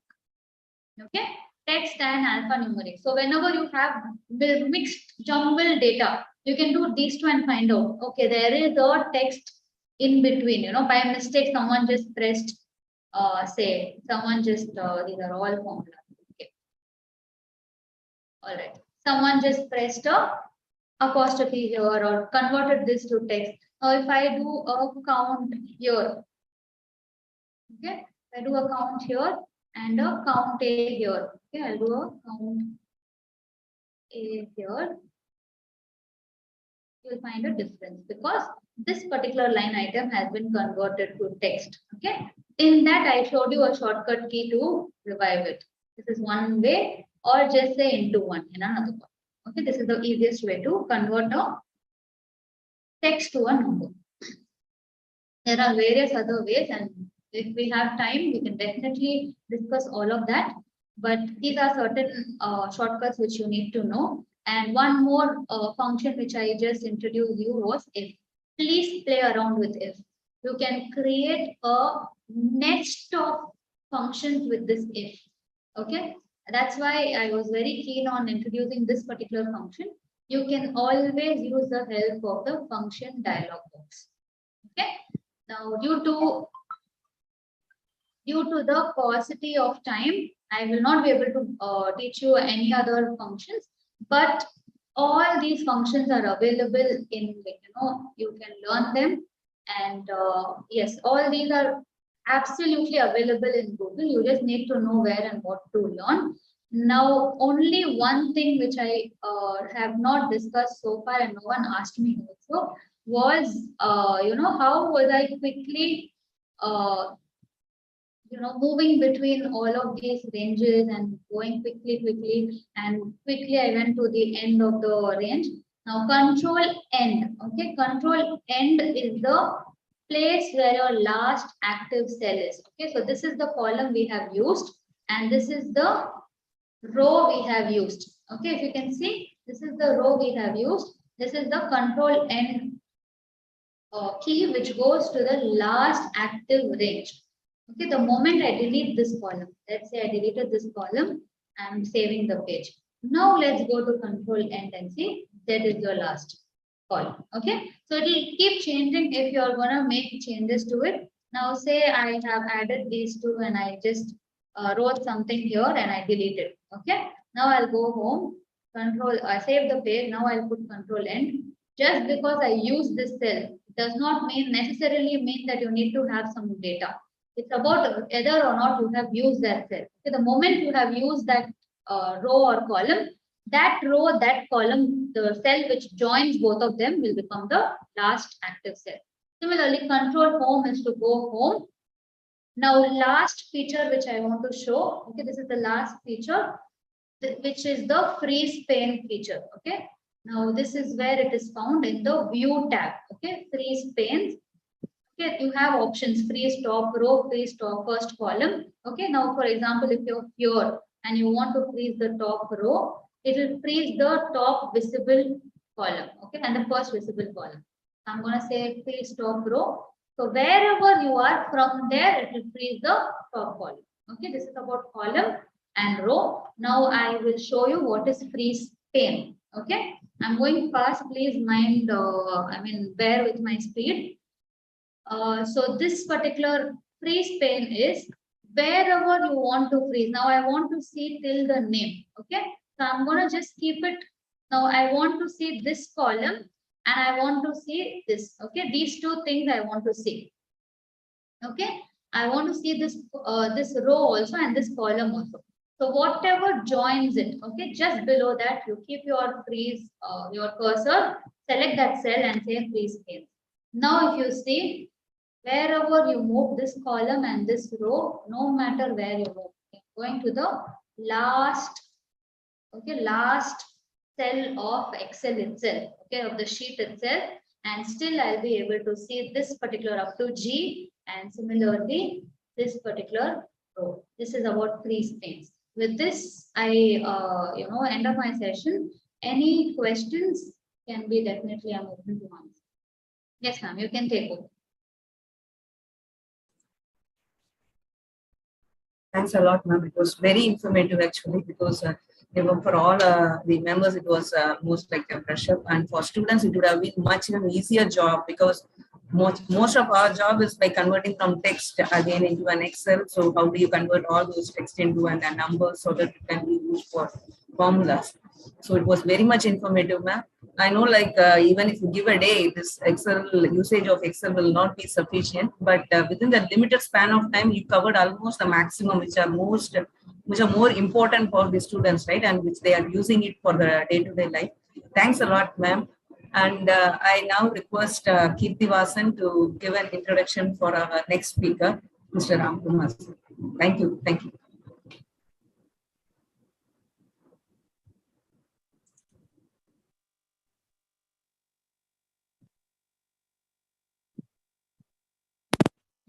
Hello.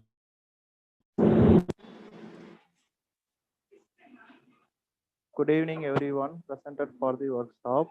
I, Kirtivasan, took this opportunity to welcome you all to a workshop on audit aspects in Tally. Mr. Ramkumar is a functional consultant and corporate trainer for Tally ERP9 and Tally, and worked as a senior business manager in Tally Solutions Private Limited in Chennai and ROTN for 12 years of wide-ranging experience of field enabling of partner resource enablement, product training, handled multiple seminar and even statutory and training, overall more than 19 plus years experience in Tally platform, and having product experience in various Tally version, and functionally very strong in all version. And presently he is providing automation of this solution to customer, handling corporate training, on-site and off-site training, process implementation and business automation. Now I request Mr. Ramkumar sir to take over the workshop. Thank you very much, Mr. Kirtivasan. It's a wonderful introduction. Please, someone can acknowledge it. My voice is audible, is it clear? Audible, sir. We can hear you. Thank you. Thank you very much, ma'am. Okay. So once again, excellent. Thank you very much for giving an opportunity to serve you through this chapter and association. Even I felt that I missed out a lot to join a little bit earlier, because there are a lot of insight about the Excel. Also, the earlier speaker was well explained very well. Okay, hope that is really wonderful and very helpful for everyone. Okay, connecting to, I would like to just move on to my subject. Okay, it's purely going to, we are talking about going to discuss about how the Slate platform is going to help us for auditing point of view, and what are all the small in the sense the way of how we can easily handle the features which is available on the Tally software. Okay, so I'm going to take care of both ERP as well as the Prime, because few things is more easily connected with the ERP. Therefore, I would like to connect the Tally ERP 9 as well as the latest versions of Tally Prime. Okay, so with your acknowledgement, I'm going to share my screen. Okay, so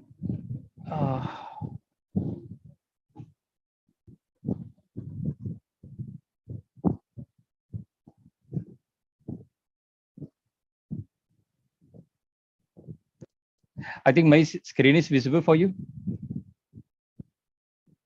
Yes, sir. Thank you.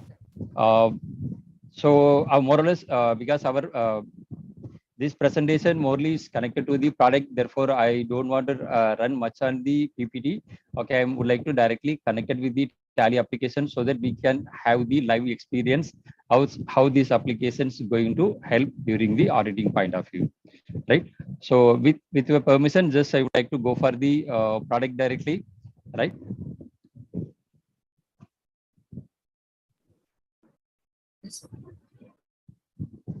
I think Tally application is visible for you.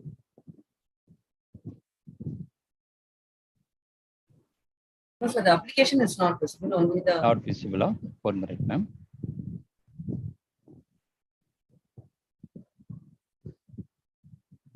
Ma'am, how to share the entire screen overall?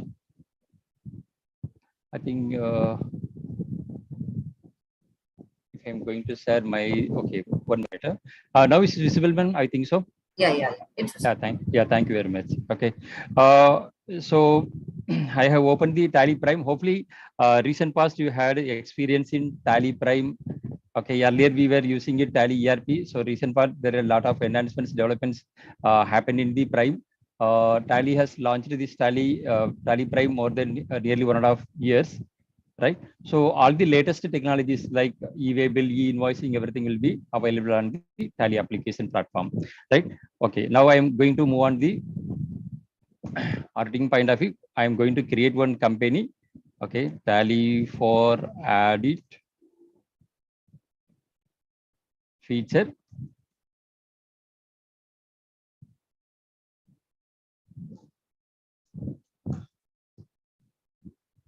Right. I think most of the time when you are using Tally software, I think you have noticed this option, enable Tally audit feature. Okay, this functional is available from Tally ERP versions onwards. Even earlier also there are options is available, but depends on the usage. Customers may enable or disable that option, or few they may ignore what is the impact enabling these features, right? So I would like to first, I didn't enable this feature, enable Tally audit features. Okay, just I made it no, right? So for that, I have created one demo company, okay, with empty information, and in the data, okay, we are going to create one more user as a user credential.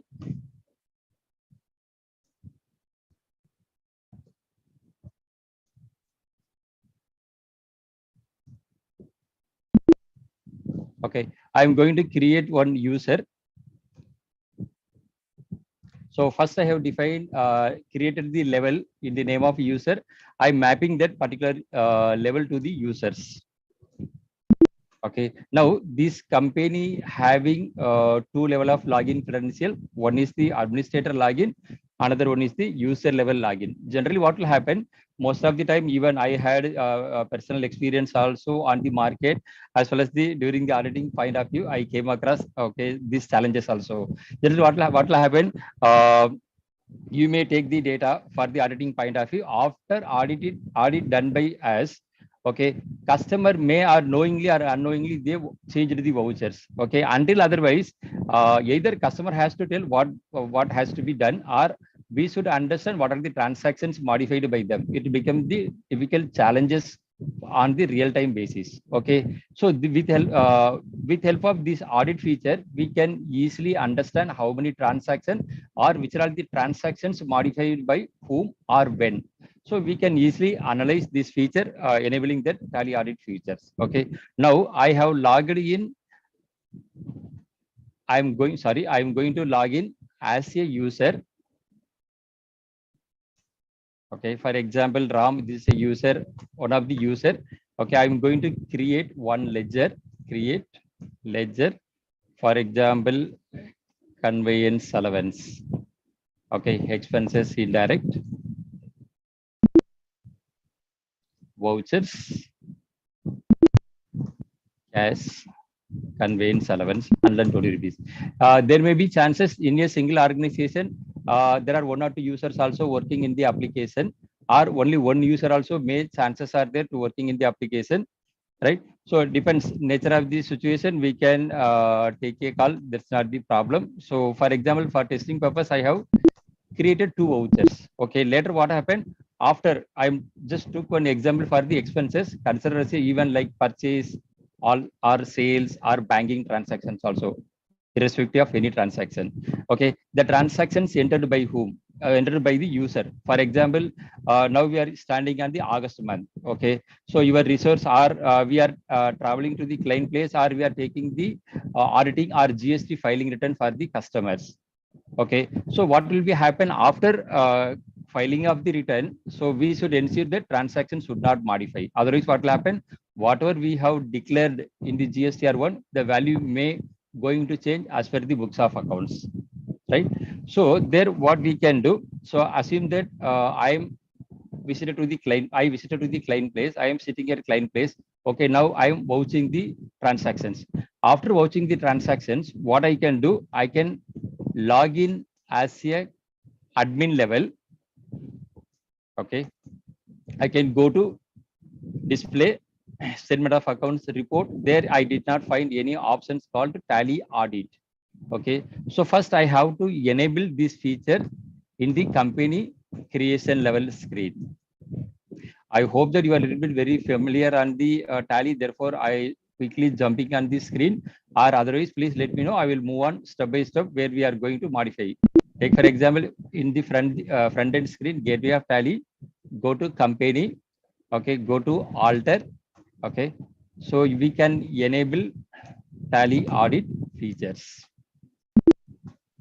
right? So once we enable this option, so what we can do, but we should not tell these features enabled by us. Okay, it is not going to impact anywhere in the database. Okay, we will keep it as a tool for the auditing point of view. Okay, go to display more reports, go to statement of accounts. Now you have seen one more option, Tally Audit. If you go to Tally Audit, there are multiple options are available: voucher type, masters, and users. If you go to user level, there are two users available in the organization. One A is the administrator, another one is a username Ram. If you go to Ram, so Ram has done two vouchers transactions. Okay, connecting with the April. Okay, if you drill down, all the vouchers is going to display, right? So what you can do as a admin, so you are going to accept these vouchers. Okay, either you can go by select, or there is options available accept or all, or you can go for the selected vouchers. You are going to accept it. Take for example, there are 100 transactions going to populate in the month of April or May. So we cannot select each transaction by transaction. So then what we can do, one single shot, you can select accept all. Okay, all the transactions you system is assumed that you vouched and audited these vouchers. Okay, so it was accepted by you. Okay, later stage, what happened after you left from the client place or data given to the customer? Okay, customer as usually he is login. Okay, he is making some other transactions also, right? So take for example, postage. At the same time, what the customer has done, he has modified the existing transaction, conveyance allowance 120 rupees. So he made 180 rupees. Okay, this transaction already vouched by you, and he added one more transactions. Okay, so next level visit, suppose the next random visit, if you are going to the client place, you are going to do the audit, and prior you will come to know that how many transactions are which are all the transactions modified by the customer after completion of the audit. Okay, one single click of button, you will come to know that. Okay, when you are login, you should log in as a administrator. Okay, go to display, right? Go to statement of accounts, tally audit, and user levels, right? RAM. See, so in the front end screen itself, entered transaction 1 and altered transaction 1. If you go to that, so the payment voucher, which was entered by him, by Ram, and the same Ram altered on 13th August 2022. Okay, means you can simply understand the transaction altered by whom and which system date. The 13th August is referring for the system date because the transactions we have recorded in the month of April. Okay, so both log will be available, right? So this way we can easily understand which are all the transaction later modified by the users. This is one way you can use these options as a auditing point of view, or other way around. What you can do, go to company, okay, go to users and go to user level security. Okay, there what you can do, you can define the cutoff dates also. Take for example, now in the month of August we are standing. Assume that you have completed, okay, auditing till 31st June. Okay, so what you can do, you can define 36/2022. Then what will happen? System is going to log up to 30th June 2022 all vouchers. Okay, that also you can define which vouchers should not allow to modify.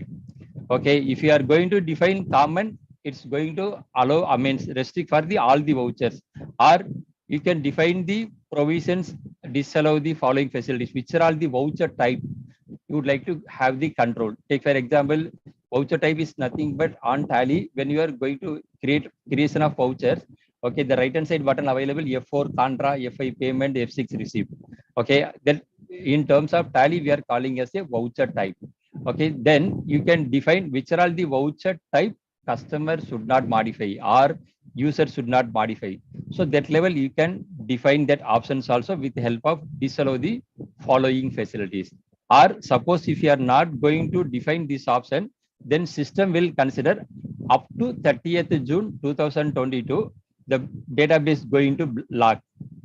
Okay, system will not allow to modify the vouchers by the users, right? So you have to, what should do, you should add one more line here, full access backdated vouchers.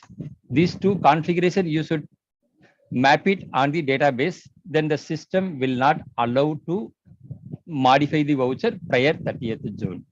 So either you can do it through Tally audit voucher features, this is one of the functional, or through security control, you can define the cutoff date for backdated vouchers. So which options is going to help you? So accordingly, you can plan for implementation. Okay, this one way of round, so we can go for the auditing, right?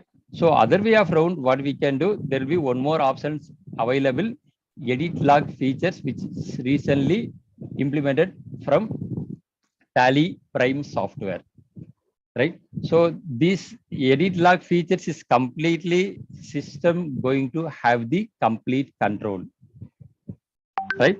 So now we are going to see this option. Okay, for that, so as a Tally Prime, you should have the latest release 2.1. Okay, if you are going to download the latest release from Tally website, there are two level of applications will be available. Okay, just I would like to demonstrate to you, because even I came across most of the places that challenges they are facing on real-time basis.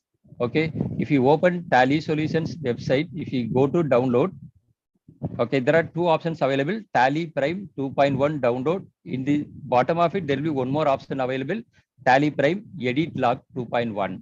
Okay, choose this for edit log activated permanently for better internal control. In case, suppose if you are going to download this Tally Prime Edit Log 2.1 versions, then the system itself, by default application itself, is a inbuilt features of the edit log.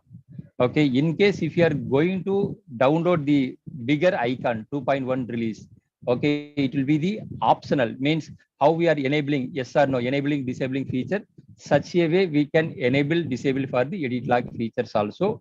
Okay, so be cautious when you are trying to implement that edit log features. Okay, advisable, you can go for this first bigger one icon. Okay, don't go for the smaller Tally Prime Edit Log download, because it's a system recorded. So once you enable, you cannot disable that options at all. Okay, we cannot restrict or we cannot control. It will be system automatically going to record all the vouchers, right? So I'm going to demonstrate how the edit log is going to work. Okay, I'm going to create one more company, Tally Prime Edit Log. Okay,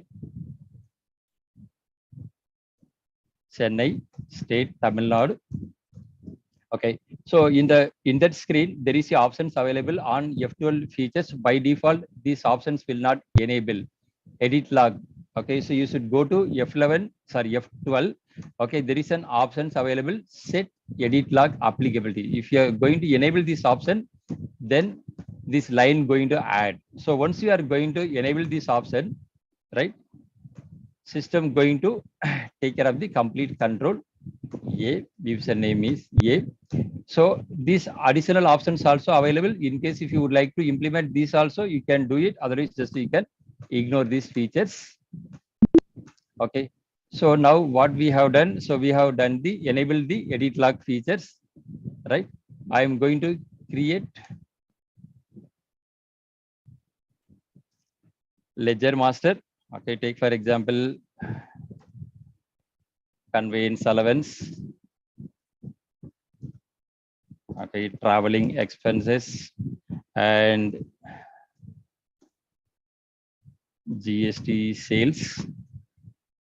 Okay, output CGST, duties and taxes, GST, central tax. Output SGST, duties and taxes, GST, state tax.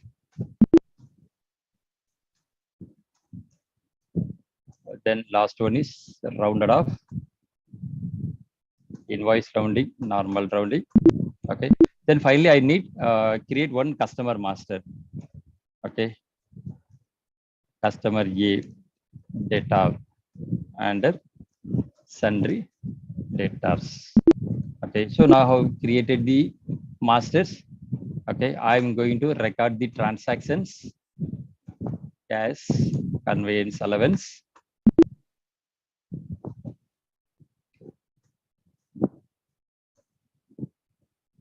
Okay, traveling, right? I'm going to record one more transaction, sales. Customer A, GST sales. There is no any item. Okay. I think you are very familiar on this screen, therefore I'm quickly moving on it. If you have any doubts, so please let me know. I will explain. Okay, 5%. Then quantity, so 1200. Output CGST, output is GST. Okay, now we have recorded 3 transactions.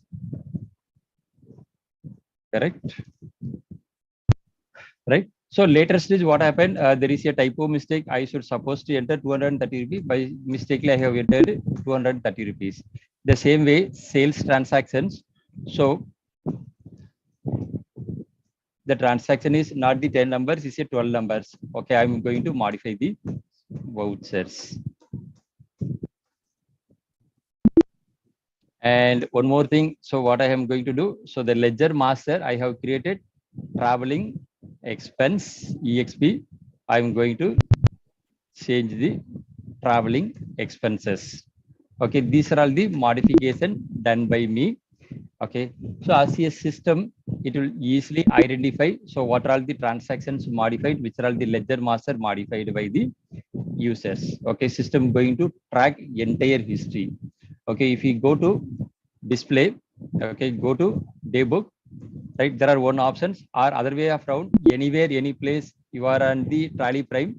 Okay, this button is going to help to you. Go to button. It's nothing but Alt G. If you are going to press Alt G, which report would like to on, you can open. For example, type daybook, it will be going to highlight daybook. If you are going to type trial balance is going to open. Okay, it's a shortcut method available. Okay, you can utilize these features also. Okay, you can change the period. All the vouchers is now is highlighting. Okay, we didn't know which are all the transactions modified or corrected or deleted by the users. Okay, so from here, so what you can do, if you go to basis of values, okay, systems going to highlight. So report for all vouchers, including alter and non-alter voucher, or including deleted vouchers, or type of all vouchers. If you are going to enter further, system going to prompt type of vouchers, whether altered vouchers or non-altered voucher are combined together. If I am going to select altered vouchers, okay, press Control A, system going to filter out of 3 transactions, 2 transactions modified by the users. Okay, the first level system going to throw this information. Okay, then how do we come to know that? So what really they have done, whether they have changed the value or they change the ledger, how do we come to know that, right? So further what we can do, if you are going to drill down further, if you press enter, system will prompt the vouchers. Okay, from there what you can do, there is a options called related reports, or you can press Alt Q. If you go to related reports, okay, there is an options available, edit log, Alt Q. If you are going to press Alt Q, system will prompt. Okay, so when the transactions created, it will become the bottom up. So the latest changes will be happen in the top of it. Okay, so first voucher created by user A, 13th August 17.3. Okay, the transactions modified by 17.4. If you are going to enter, system will prompt. Okay, version 1, version 2. Suppose there is a history is very lengthy. Take for example, 10 times the modifications will happen. Okay, then what will happen? System will not accommodate all 10 transactions modification. Or say the 10 modification. Okay, system will be drilled down. It will go the further. Okay, with the help of plus or minus, or if you press page up or page down, system will be highlight. Version 1 and version 2 is nothing but version 1 is a beginning. Version 2, so what changes happened? See, so in the red color, system is highlighting earlier version 1 on the left hand side, the amount was 23 rupees. Okay, during the creation of vouchers. Okay, later stage, the value has been changed to 230 rupees. Right? So easily you can identify. So what are the transactions, which are all the values done by him. And one more thing, if you are going to drill down further, press F12 configuration. There is an options available. So altered values only. If I am going to press no, okay, system going to show entire information, including voucher type, all the information is going to pop up. Okay, so you can control which one would like to highlight and which one would like to see. Then the second options, so configuration based values in case any not applicable, any connected with the values. Okay, those also is going to highlight. The third options is going to highlight by default. Suppose the system going to update or the latest release going to update or something, the backend is going to happen, which is going to alter the vouchers. Okay, those impact also is going to highlight. Right. So up to this level, you can enable, disable, you can understand. So what was happened during the vouchers. And if you want go for the content mode, you can go for the content mode, or if you press shift enter, okay, system going to prompt one by one. Okay, so the entire record will be available during the voucher for the particular vouchers, how many times they have modified, so which are all the modification happened, all the things is going to record in the edit log versions. Okay, I hope that we heard about it from prior means from 1st April 2022 onwards. MC has declared all private limited company need to enable the edit log features. Okay, Tally has launched this feature prior April. So I think we hope that 20th of March they have launched, but suddenly again government has means the companies act withdrawal that implementation. Okay, therefore they made it two different versions of the 2.1 release. Okay, my small advisable, you can go for the edit log options as a user friendly in the sense, and the company creation enable disable options will be helpful for us. If you go for the second one, installation file, install file, it will be permanent system driven process. Okay, nowhere we cannot configure, system automatically capture all the vouchers modification and correction, including deleted also. Okay, here now we have seen voucher level modification. Okay, at the same time you can verify which are all the masters also, in the sense ledger masters modification done by the users. Okay, if you go to chart of accounts, okay, system going to prompt which one would like to access it. If you select ledger, okay, so those ledgers is all the chart of accounts going to highlight there. If you go to basis of values, okay, system will prompt show report for all ledgers including altered and non-altered.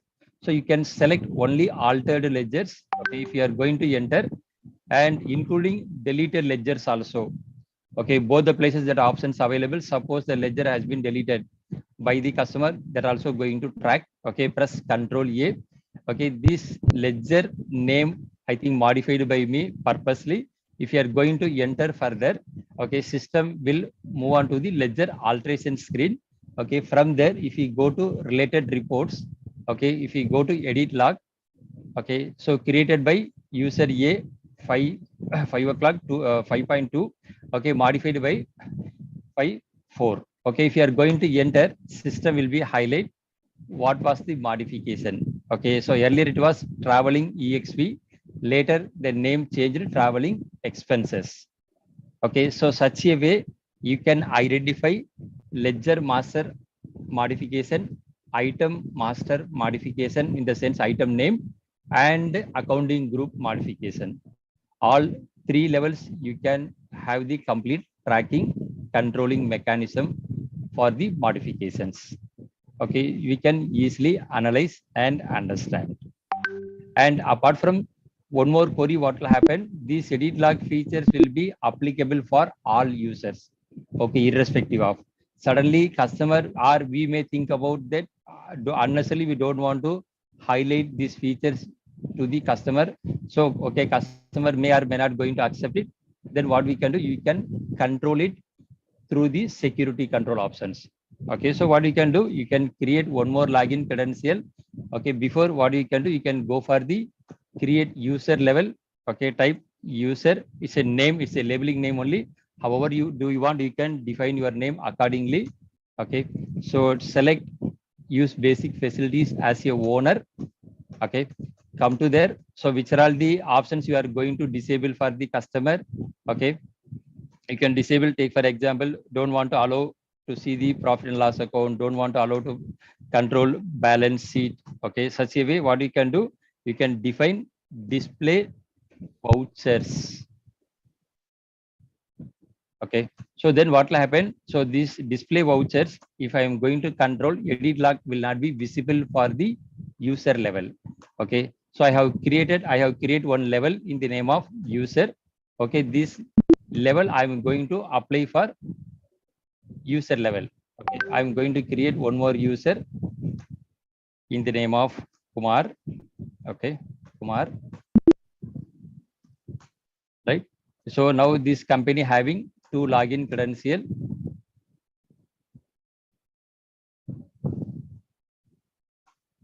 Right. So Kumar. If you go to display daybook, all the three vouchers is going to appear. Right.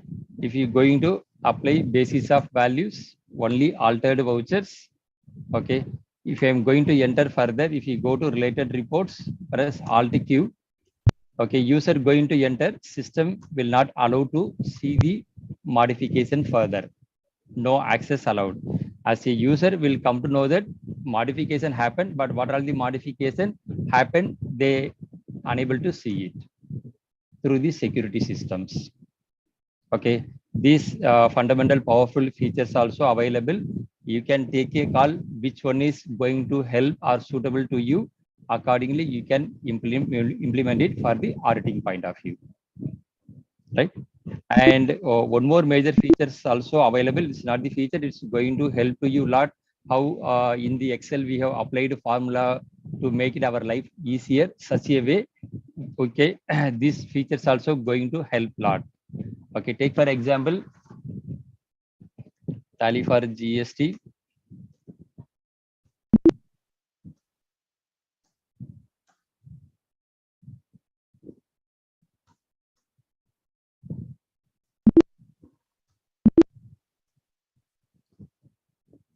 Okay, generally normally what will happen, most of the time we will apply for the some filter, or we used to access the sales report, okay, in the columnar wise.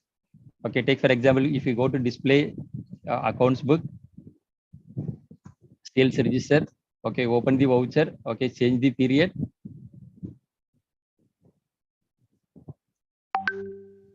Okay, go to columnar, system going to provide the sales breakup. Okay, I hope that we used to access this report frequently. I'm just taking for one example. Okay, now we have taken this report, we have seen the report. Once if I'm going to quit or escape, so what will happen, again it will become the normal. I would like to access the same report once again. Okay, the same sales register columnar wise. So then what should I do? Again, I should do the same practice, right? Display accounts book, go to sales register, select the month and press Control A, sorry, columnar, then press Control A, it's going to generate. So which are all the reports repeatedly we are going to access? Okay, we are going to customize those report, we can store it as a permanent one. Okay, that features available in Tally Prime option. Now I would like to save this report as is. I don't want to do every time repeated same work. Okay, what I can do, I can go for the save view. Okay, I can save this report in the name of sales register columnar report. Okay, whether set this as a default view for this report, yes or no? Yes, I would like to see this report. Would like to do the additional configuration? Yes. Whether this setting should be applicable for only this company or entire company, which are all, for example, how many companies are maintaining Tally books of account? All the companies going to apply the report. Okay, if you are going to select this company, then this report customer is applicable only for the Tally for GST company alone. If you are going to select all company, this report will be applicable for all companies. Okay, I'm going to select this company. Whether save with this period, yes or no? Yes, I would like to save this period. Yes. Okay, save. That's it. I saved this voucher. Okay, if I go to, I would like to see the columnar report, just to go to report. Okay, see sales report columnar. I have saved this report. Okay, it is available on the top of it. Saved views. If I'm going to enter, directly the report is going to open. Okay, no need to do the multiple time duplication of work. Okay, it's going to help to you to save lot of time. Okay, so such a way you can apply which are all the report regularly we are going to apply. I think you may sometime apply for range, or would like to analyzing for the aging wise analyzation within 30 days, 30 to 60 days. Okay, such all kind of reports you can make it as a save view options. Okay, it's going to help to you a lot. So the repeated work you can avoid it. Okay, with the help of this feature that also would like to share with you. And one more thing I would like to demonstrate. Okay, so this also is going to help you to a lot, right? Take for example, now I have Tally for GST company. Okay, this company is consisting only for carrying for only 1 year, right? If I go to profit and loss account, okay, I'm just taking one example. I move on to the profit and loss account report. Okay, now I would like to see this report comparing with other companies also, or the same report I would like to compare it monthly wise breakup. Okay, I would like to see the P&L report April, May, June, July in a single screen. Okay, there are multiple ways we can apply for it. Okay, either within one financial year, I would like to see the report monthly wise breakup. Okay, first we will see. I have opened this profit and loss account. If we go to auto column option, system will prompt which combination would like to see. Okay, I'm going to select monthly wise. Okay, then what will happen? The same P&L accounts is going to highlight monthly wise breakup. Okay, it is going to help to you during the auditing or comparison reports also. Right, one click of button, you can just view all 12 months status for the P&L. So this is not only for the P&L, even you can compare the same way, go for balance sheet, P&L, trial balance, bank balance, all you can easily compare it.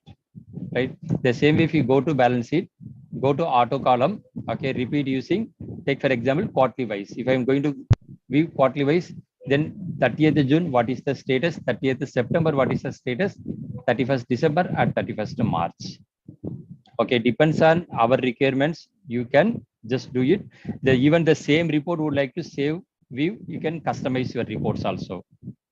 Okay, no need to apply for every time. Again and again, you can avoid the duplication of work. You can save the view, save the report, and you can immediately quickly access. Right? Take for example, if you go few of the customer place, okay, for the sometime what will happen, they may maintaining company 1, 2, 3, 4, 5, right? All it's a consolidation means, for example, combine of, in case you are going to declare overall, take for example, ABC company and BBC company come together, you would like to see the overall, what is the P&L position, what is the balance sheet position. Okay, so what you can do, just select ABC company. At the same time, you can select BBC company also. Both company now I have selected. If you go to profit and loss account report, okay, take for example, now I am looking for the report BBC company. I would like to see ABC as well as the BBC company in a same screen. Okay, what I can do, just click a button, go to auto column. Okay, select repeat using company wise. See. So the first column is going to talk about the ABC company. The second company is going to talk about the BBC company. One click a button, you can easily understand. The same way you would like to save view, you can do the save view options also. Right.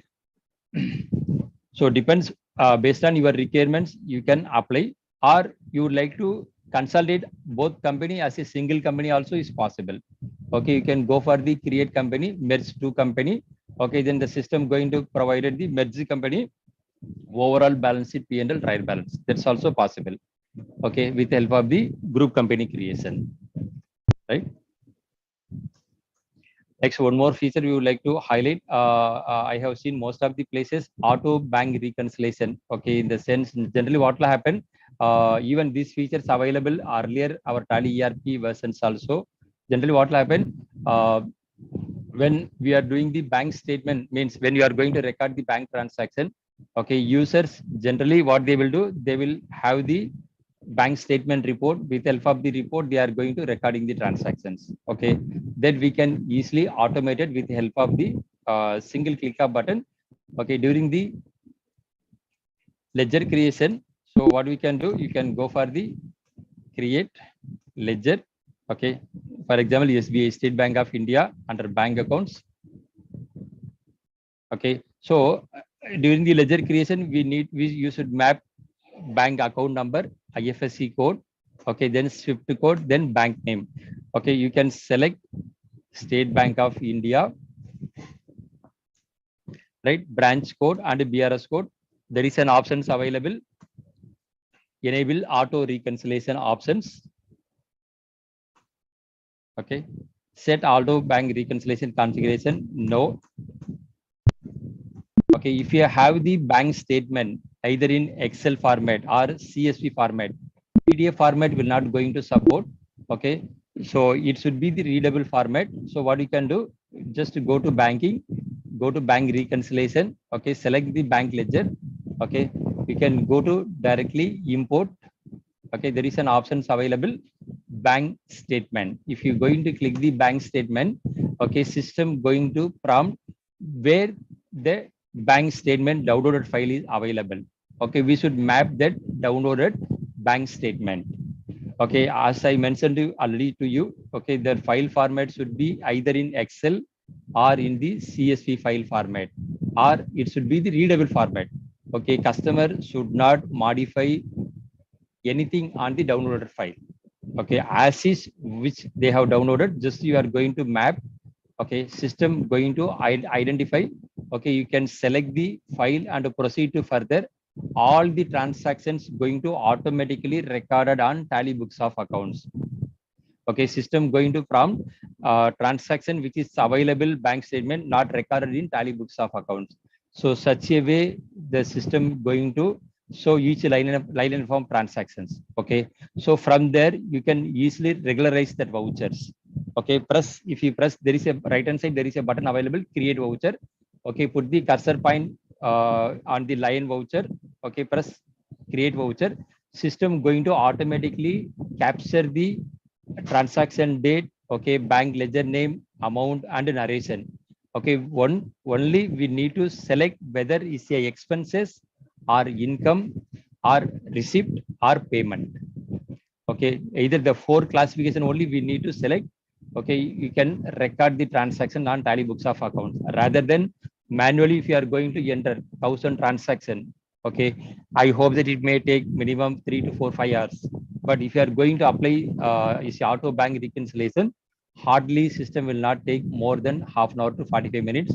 All 400 500 transaction you can simply easily you can record it.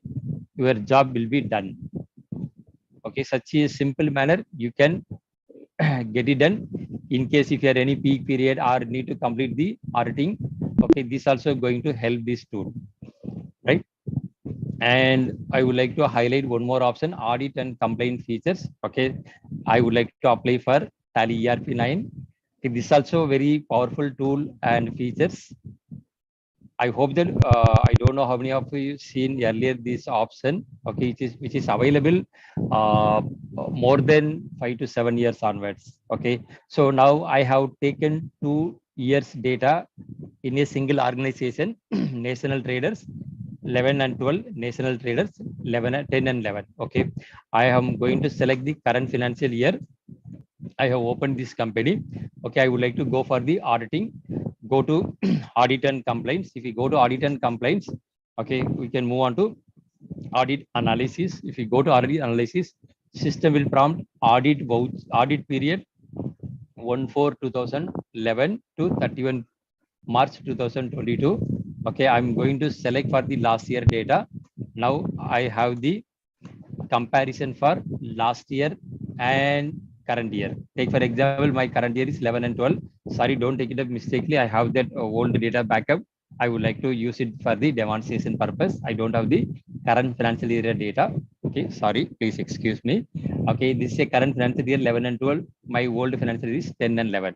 Now I'm getting multiple options: verification of chart of accounts, verification of stock item. If I move on to the verification of chart of account, system will automatically, okay, compare last year and current year and going to throw all the exceptional, how many ledgers accounts squared off during the financial year. Okay, not available current year, how many ledgers, not used ledgers, how many ledgers available last year and current year, not used in current years, how many ledgers. Okay, only balances last year and used in current years, how many ledgers. Only balances, no transactions, how many ledgers. Okay, regrouped, how many ledgers. Revenue ledgers having opening balances, how many ledgers. Okay, we no need to spend much more time. Don't put headache or much pressurized to identify all the things. System click of buttons going to throw all the exceptional. Okay, if you press shift enter, you are going to get the breakups. Accounts squared of how many ledgers, not available in current year 23 ledgers. So if you press shift enter, you are going to get the breakups. Okay, one click of button, you can easily analyze and understand, you can apply it. Okay, the ways, second way, the same verification of the stock items. Like how we have done for the ledger master, the way we have done for the item masters also. Then verification of balances. Okay, so it's going to throw 2011 and 12 opening balances, 2010 and 11 closing balances. Wherever there is a red mark, okay, you can easily identify, okay, there is some exceptional cases. Okay, now we are getting all positive as well as the exceptional negatives also. I would like to see only the exceptional case. Then if you are going to press only exception, the exceptions only going to highlight. Okay, if there is a red mark, we can easily understand there is a modification. If you are going to press ledger level, you are going to get the ledger level breakup. Okay, so current year opening balance is there. Last year there is no any closing balance, but current year opening balance is there. But last year, if you compare, there is a differentiation. System will identify. It is going to throw the click up button all the exceptional. Okay, the same way you can go for the analytical procedure. Okay, you can compare group versus group versus ledger, all the comparison. You can provide the means we can understand the behavior of the purchase as well as the sales. Take for example, if I am going to select group versus group, I am going to select sales accounts versus purchase. Okay, last year and current year.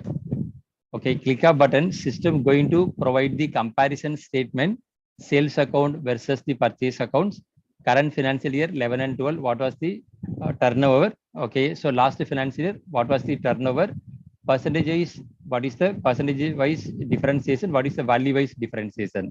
As a sales point of view, if you come down purchase, so we can understand the purchase behaviors also, like compared with last year and current year 11 and 12 and 10 and 11. So what is the value wise differentiation? What is the percentage wise differentiation? Okay, this combination you can apply for as your convenient. Okay, depends on your requirement, you can apply. Take for example, group sales account, I am going to apply for the expenses indirect. Okay, sales versus expenses analysis, how much the expenses incurred. Okay, so all the permutation combination available, you can apply for the analytical procedure. If you move on to the pending documents, which are all the orders pending or sales order pending, it's going to highlight. Then you can move on the outstanding, okay, net pending receivable, net pending payable. Okay, if you go to pending payable, okay, system going to throw, right, all the exceptional, how many transaction is means pending to clear the amount, right? So you can easily understand. Okay, easily you can work it out, and you can apply for the aging also. Generally, what will happen? We should apply for the aging by below 180 and above 180. So then, how many ledgers is pending for to yet to be make the payment more than 180 days? Click a button, you can easily bifurcate, right? So this one, and if you move on to the periodic payments and receipts. Okay, if you drill down further, okay, we can customize which are all the repeated ledger master will be the periodic. If you go to the right hand side, there is options available, master configuration. Okay, if you can select periodic payment. So which are all the ledgers we are going to apply for? Take for example, audit fees is a periodic repeated. We can select electricity charges also periodic. Okay, so which ledger you would like to apply? Office rent, you can select, right, and update, right?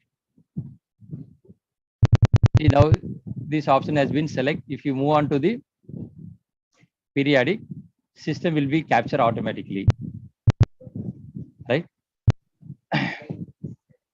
Electricity for last year 2021, 1,51,091, but current year 66,091 only.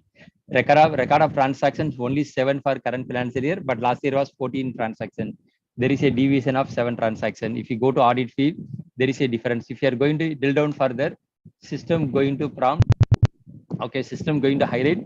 So April, May, they didn't record any transaction. Really, what was happened? Whether genuinely they didn't pay the electricity, or because of due to some other reason, office shut down, or they didn't conceive. Okay, we can easily vouch and you can easily understand what is the difference. Okay, such a way you can apply for the periodic payment and relate repeated transactions. This is also very powerful tool. Okay, how much value within the whole year repeated? Take for example, value of 2,500 rupees in the ledger name transactions, transportation and packaging. 24 times it has repeated.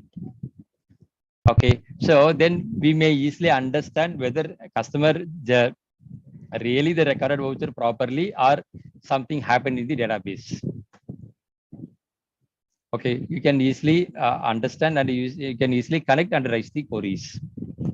And the relative size factor also. Okay, systems going to prompt. So what is the highest value? What is the lowest value? Consists of the particular ledgers. Okay, systems going to provide the differentiation. Highest value divided by lowest value, percentage of the versions, how much. So we can easily understand. And there'll be one more options also available. Okay, transactions on holidays. Okay, so there also you are going to capture during the audit. Okay, which are all the transactions recorded, okay, on holidays. Okay, that you can configure. Okay, there is the options available. Holiday configuration. You can define what is the weekly of either Saturday, Sunday, or only Sunday. Okay, is there any government declared holidays there? You can map it. Okay, based on the configuration, system going to throw the reports automatically. Those transactions recorded on the holidays. Okay, no need to manually sit and verify. One click of button, system going to provide these options. Right, the last one is highest value and lowest value. Each ledger wise, what is the highest value transactions available? What is the lowest value transaction available? Okay, so difference and percentage of differentiation. So there are also systems going to prompt and capture.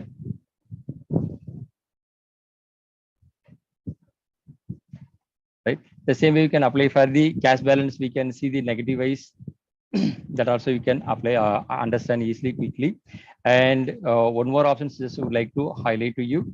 Okay, I hope that is going to help you during the GST point of view.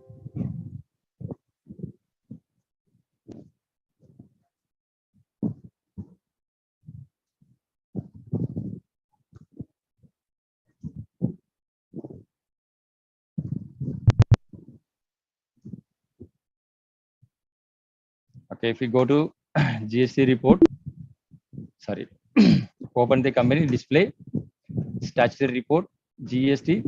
Okay, GST annual computation. When you are going to prepare for the GSTR 9, okay, no need to go for the GSTR 1 month and month. If you go to GST annual computation, okay, systems going to provide the overall the output for the GST report. Right, your liability and ITC. Okay, everything properly recorded in tally books of accounts.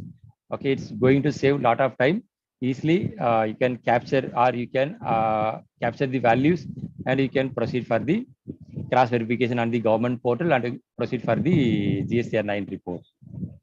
Okay, all is going to highlight. You need to take care of whenever if you are going to walk through this GST report, this incomplete or mismatch should be always in 0. Okay, it should not be value. Okay, if there is numerical value, then there is something mistake happened on the transaction.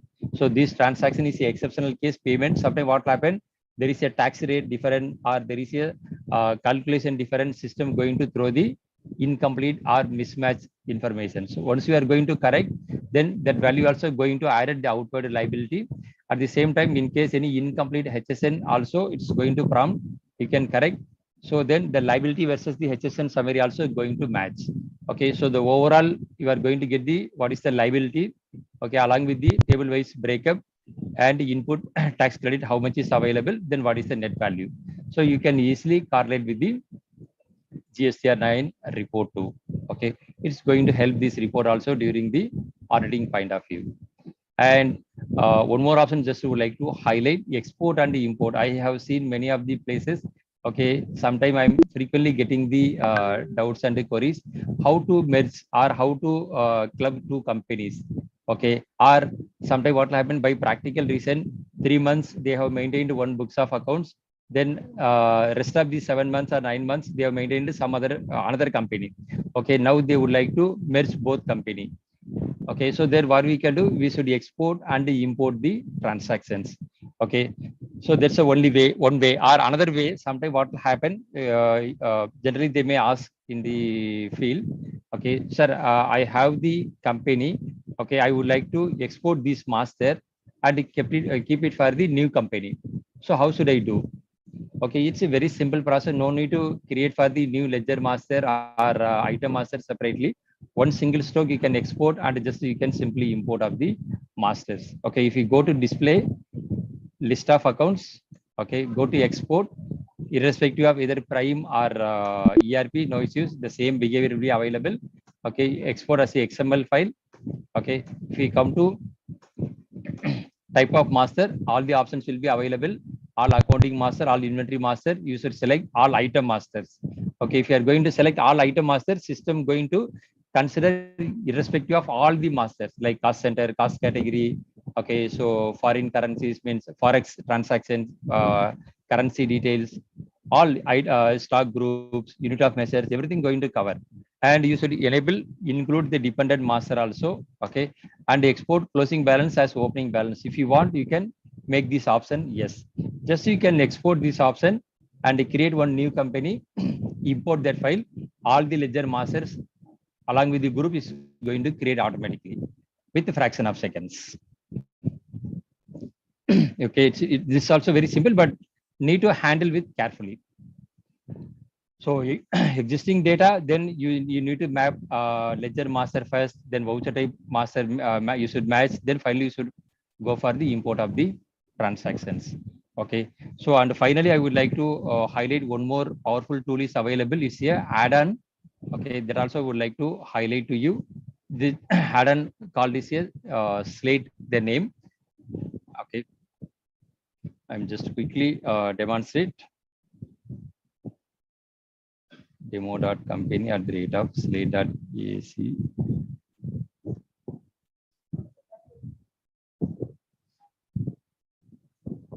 Okay, this here add-on for the Tally software. Okay, it's going to give the immense information for the auditing as well as the comparisons point of view. Okay, if you select, if you log into this screen, okay, the system is going to provide the dashboard. Okay, this dashboard is consist of the what is the liquidity available, what is the receivable, payable, and the sales behavior. Then the system going to prompt sales performance comparison for last year and current year as a graphical presentation, P&L comparison for last year and current year, top receivables, top five payables, then inventory closing stock values comparison, then the expenses analysis for 2 years. Okay, cash flow comparison for 2 years, and GST taxation input and output breakup, then TDS such a way, then the final one is sale performance. Okay, if you move on to the reports, if you go to liquidity, system going to prompt graphical as well as the things. Okay, so just you can navigate, you can access your bank transaction informations too. If you go to receivable, you can easily understand the receivable behaviors also. Okay, who is paying, making payment on time, which are the customer not making the payment on time. So top customer is a genuine customer, bottom up customer always weak on the payment performance. Okay, such a way that you can analyze it. If you move on to the sales performance, you can analyze the sales behavior. Okay, so up to 3 years you can analyze, provided the data should be carrying in a single company. Suppose the customer retaining the company from 2019 onwards, then the data comparison will be available for the current financial year, backward for 2 financial years also. Okay, so month on month you can compare. Okay, if you want, you can convert as a value wise also. Both options will be available. Okay, you can go for the comparative sale for 2 years. Then overall sales revenue ledger wise, last year how was the behavior and the current year how was the behavior.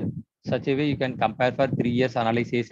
Then overall sales by customer, top 5 customers. And apart from, if you go to view details, okay, systems going to prompt month on month what was the sales.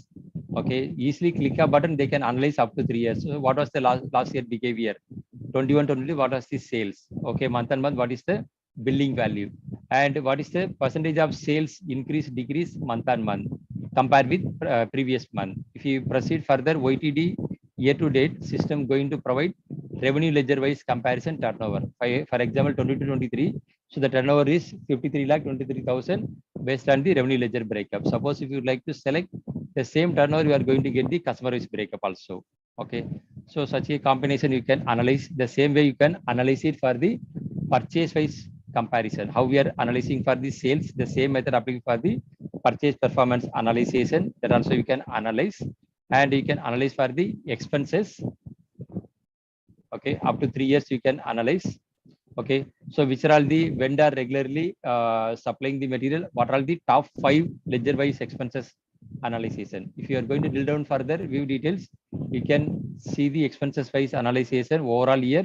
If you click further, system going to provide okay vendor name wise, nature of expenses, grouping, and value wise. So there are you can understand. And one more options available, P&L.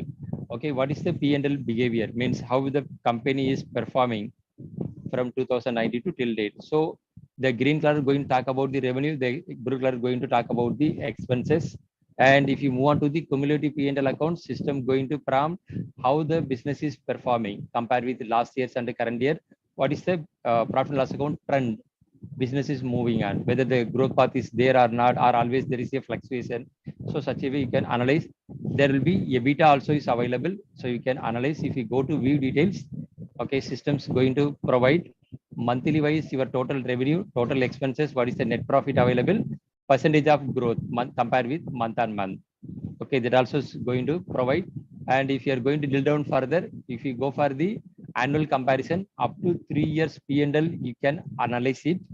Okay, so 21, 22, 22, 23. So your sales account, indirect income, okay, your GP, gross profit, your expenses, net profit, and EBITDA, earning before interest, tax, depreciation.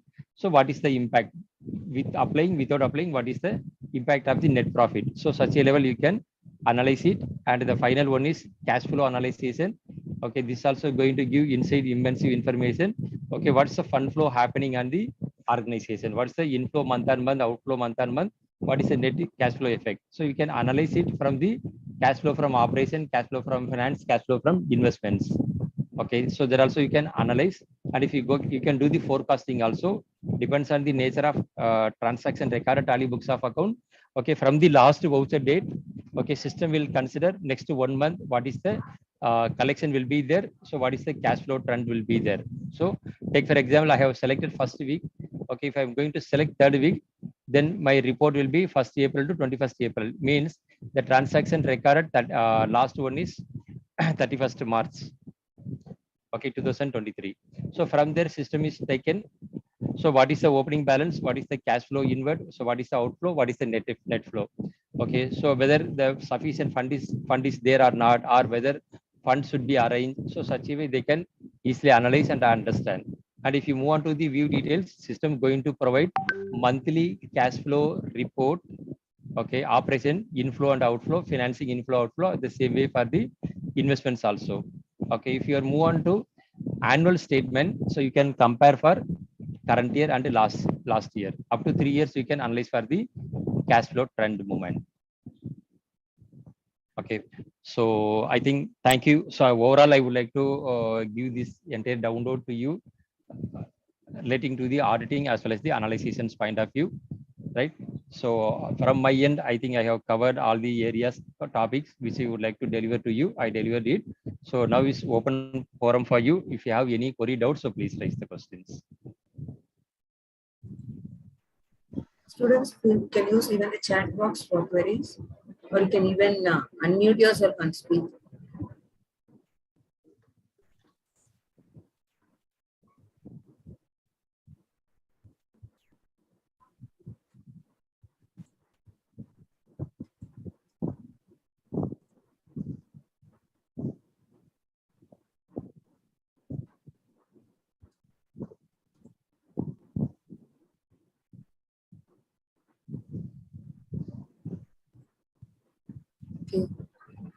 Okay, if that is the case, then thanks a lot, Ramkumar sir. It was an excellent session, and I think people would have gone deep into the GST as well. So I think there is one question from Darshan Jain. Can you please show a demo of how to import data? How to import data? Okay, ma'am. So I will do one thing. I will take example this particular company. Okay, the same. So which are all the ledger master is there? I would like to replicate one more new company. Okay, there are two ways I can do it. Either I can go for the export import, or I can create one shortcut companies also. Okay, so first what I will do, I will go for the export and import. Okay, select this company, display.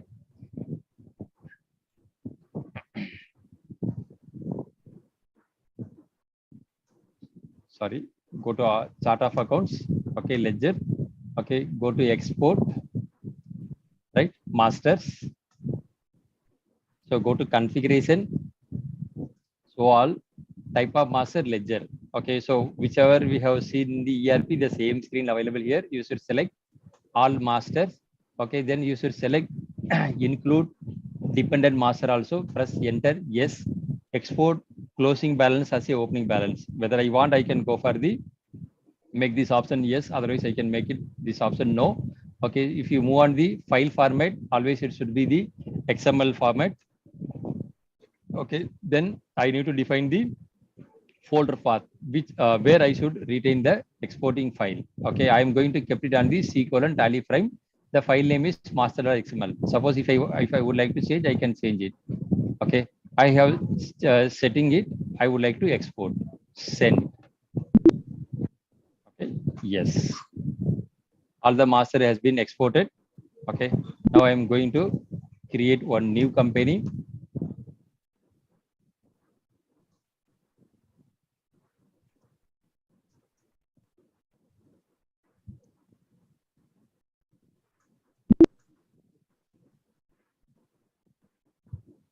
Okay, go to import, go to masters. Okay, define the path. Sorry. Okay, C:/tally frame. The file name is master.xml. There are three options will be there. Combine opening balance, ignore duplicate, modify with new data. Assume that this current company, in case I have few ledger masters, whether I would like to combine opening balances, one option, or I would like to ignore which are all the masters which is already available in the current company. I don't want to import or modify with the new data means already whatever the X figure is there, it is going to overwritten during the import. Okay, now this first company, there is only master. I would like to go for the modify with new data. That's it. If you go to alter ledger, all the masters is created automatically. That's it, simple. The same method you should apply for the transactions also. Now I have selected the master. In case you would like to export and import of the transaction, okay, go to display daybook. Okay, define the period, open all the transaction detail. From here you can export and you can import the same method. But when you are going to import the transaction, you should little more about cautious on that, because sometimes what will happen, the existing company, the old company, already the voucher number having 5. Okay, may there is a chances that current company also having the same voucher number 5. Then what will happen during the import, it is going to overwritten. Okay, always you are going to merge two companies. It is not very easy job, little bit tedious job. Okay, we should do prior multiple settings. We should first segregate for the ledger master, we should segregate for the item master, then we should segregate for the voucher type, then finally we should go for the import. Otherwise what will happen, the data is going to collapse. Okay, which are all the latest importing transactions going to update, the old ones going to erase. Okay, so be cautious while you are doing the export and import. In case if you have any doubts, please revert me or call, so we are there to help you, or you can approach Tally partner, they will help you.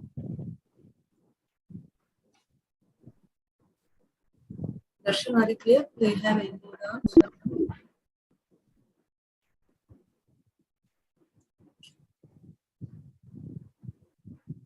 Friends, any more doubts?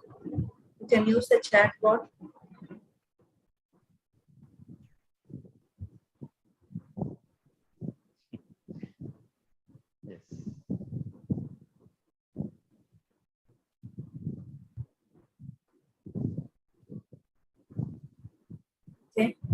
So thanks a lot, sir. It was a wonderful session.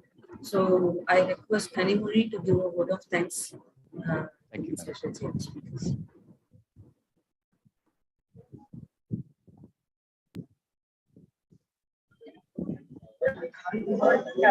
On behalf of everyone here, I heartily thank Monica and Ramkumar for this wonderful session. We had a great opportunity to have you here, and we had lots of you sharing with us that would surely enhance us in some or the other way. Thank you, sir, and thank you, Madhuram and Vedavali ma'am, for giving us this session to know about Tally and Excel. This will help us, everyone. Thank you, ma'am. And thank you, everyone. Thank you, everyone. Thank you, Ramkumar. Thanks, madam. Thank you. Thank you very much for giving the excellent opportunity to demonstrate product. Pleasure is us. Pleasure is us. Right. Thank you, madam.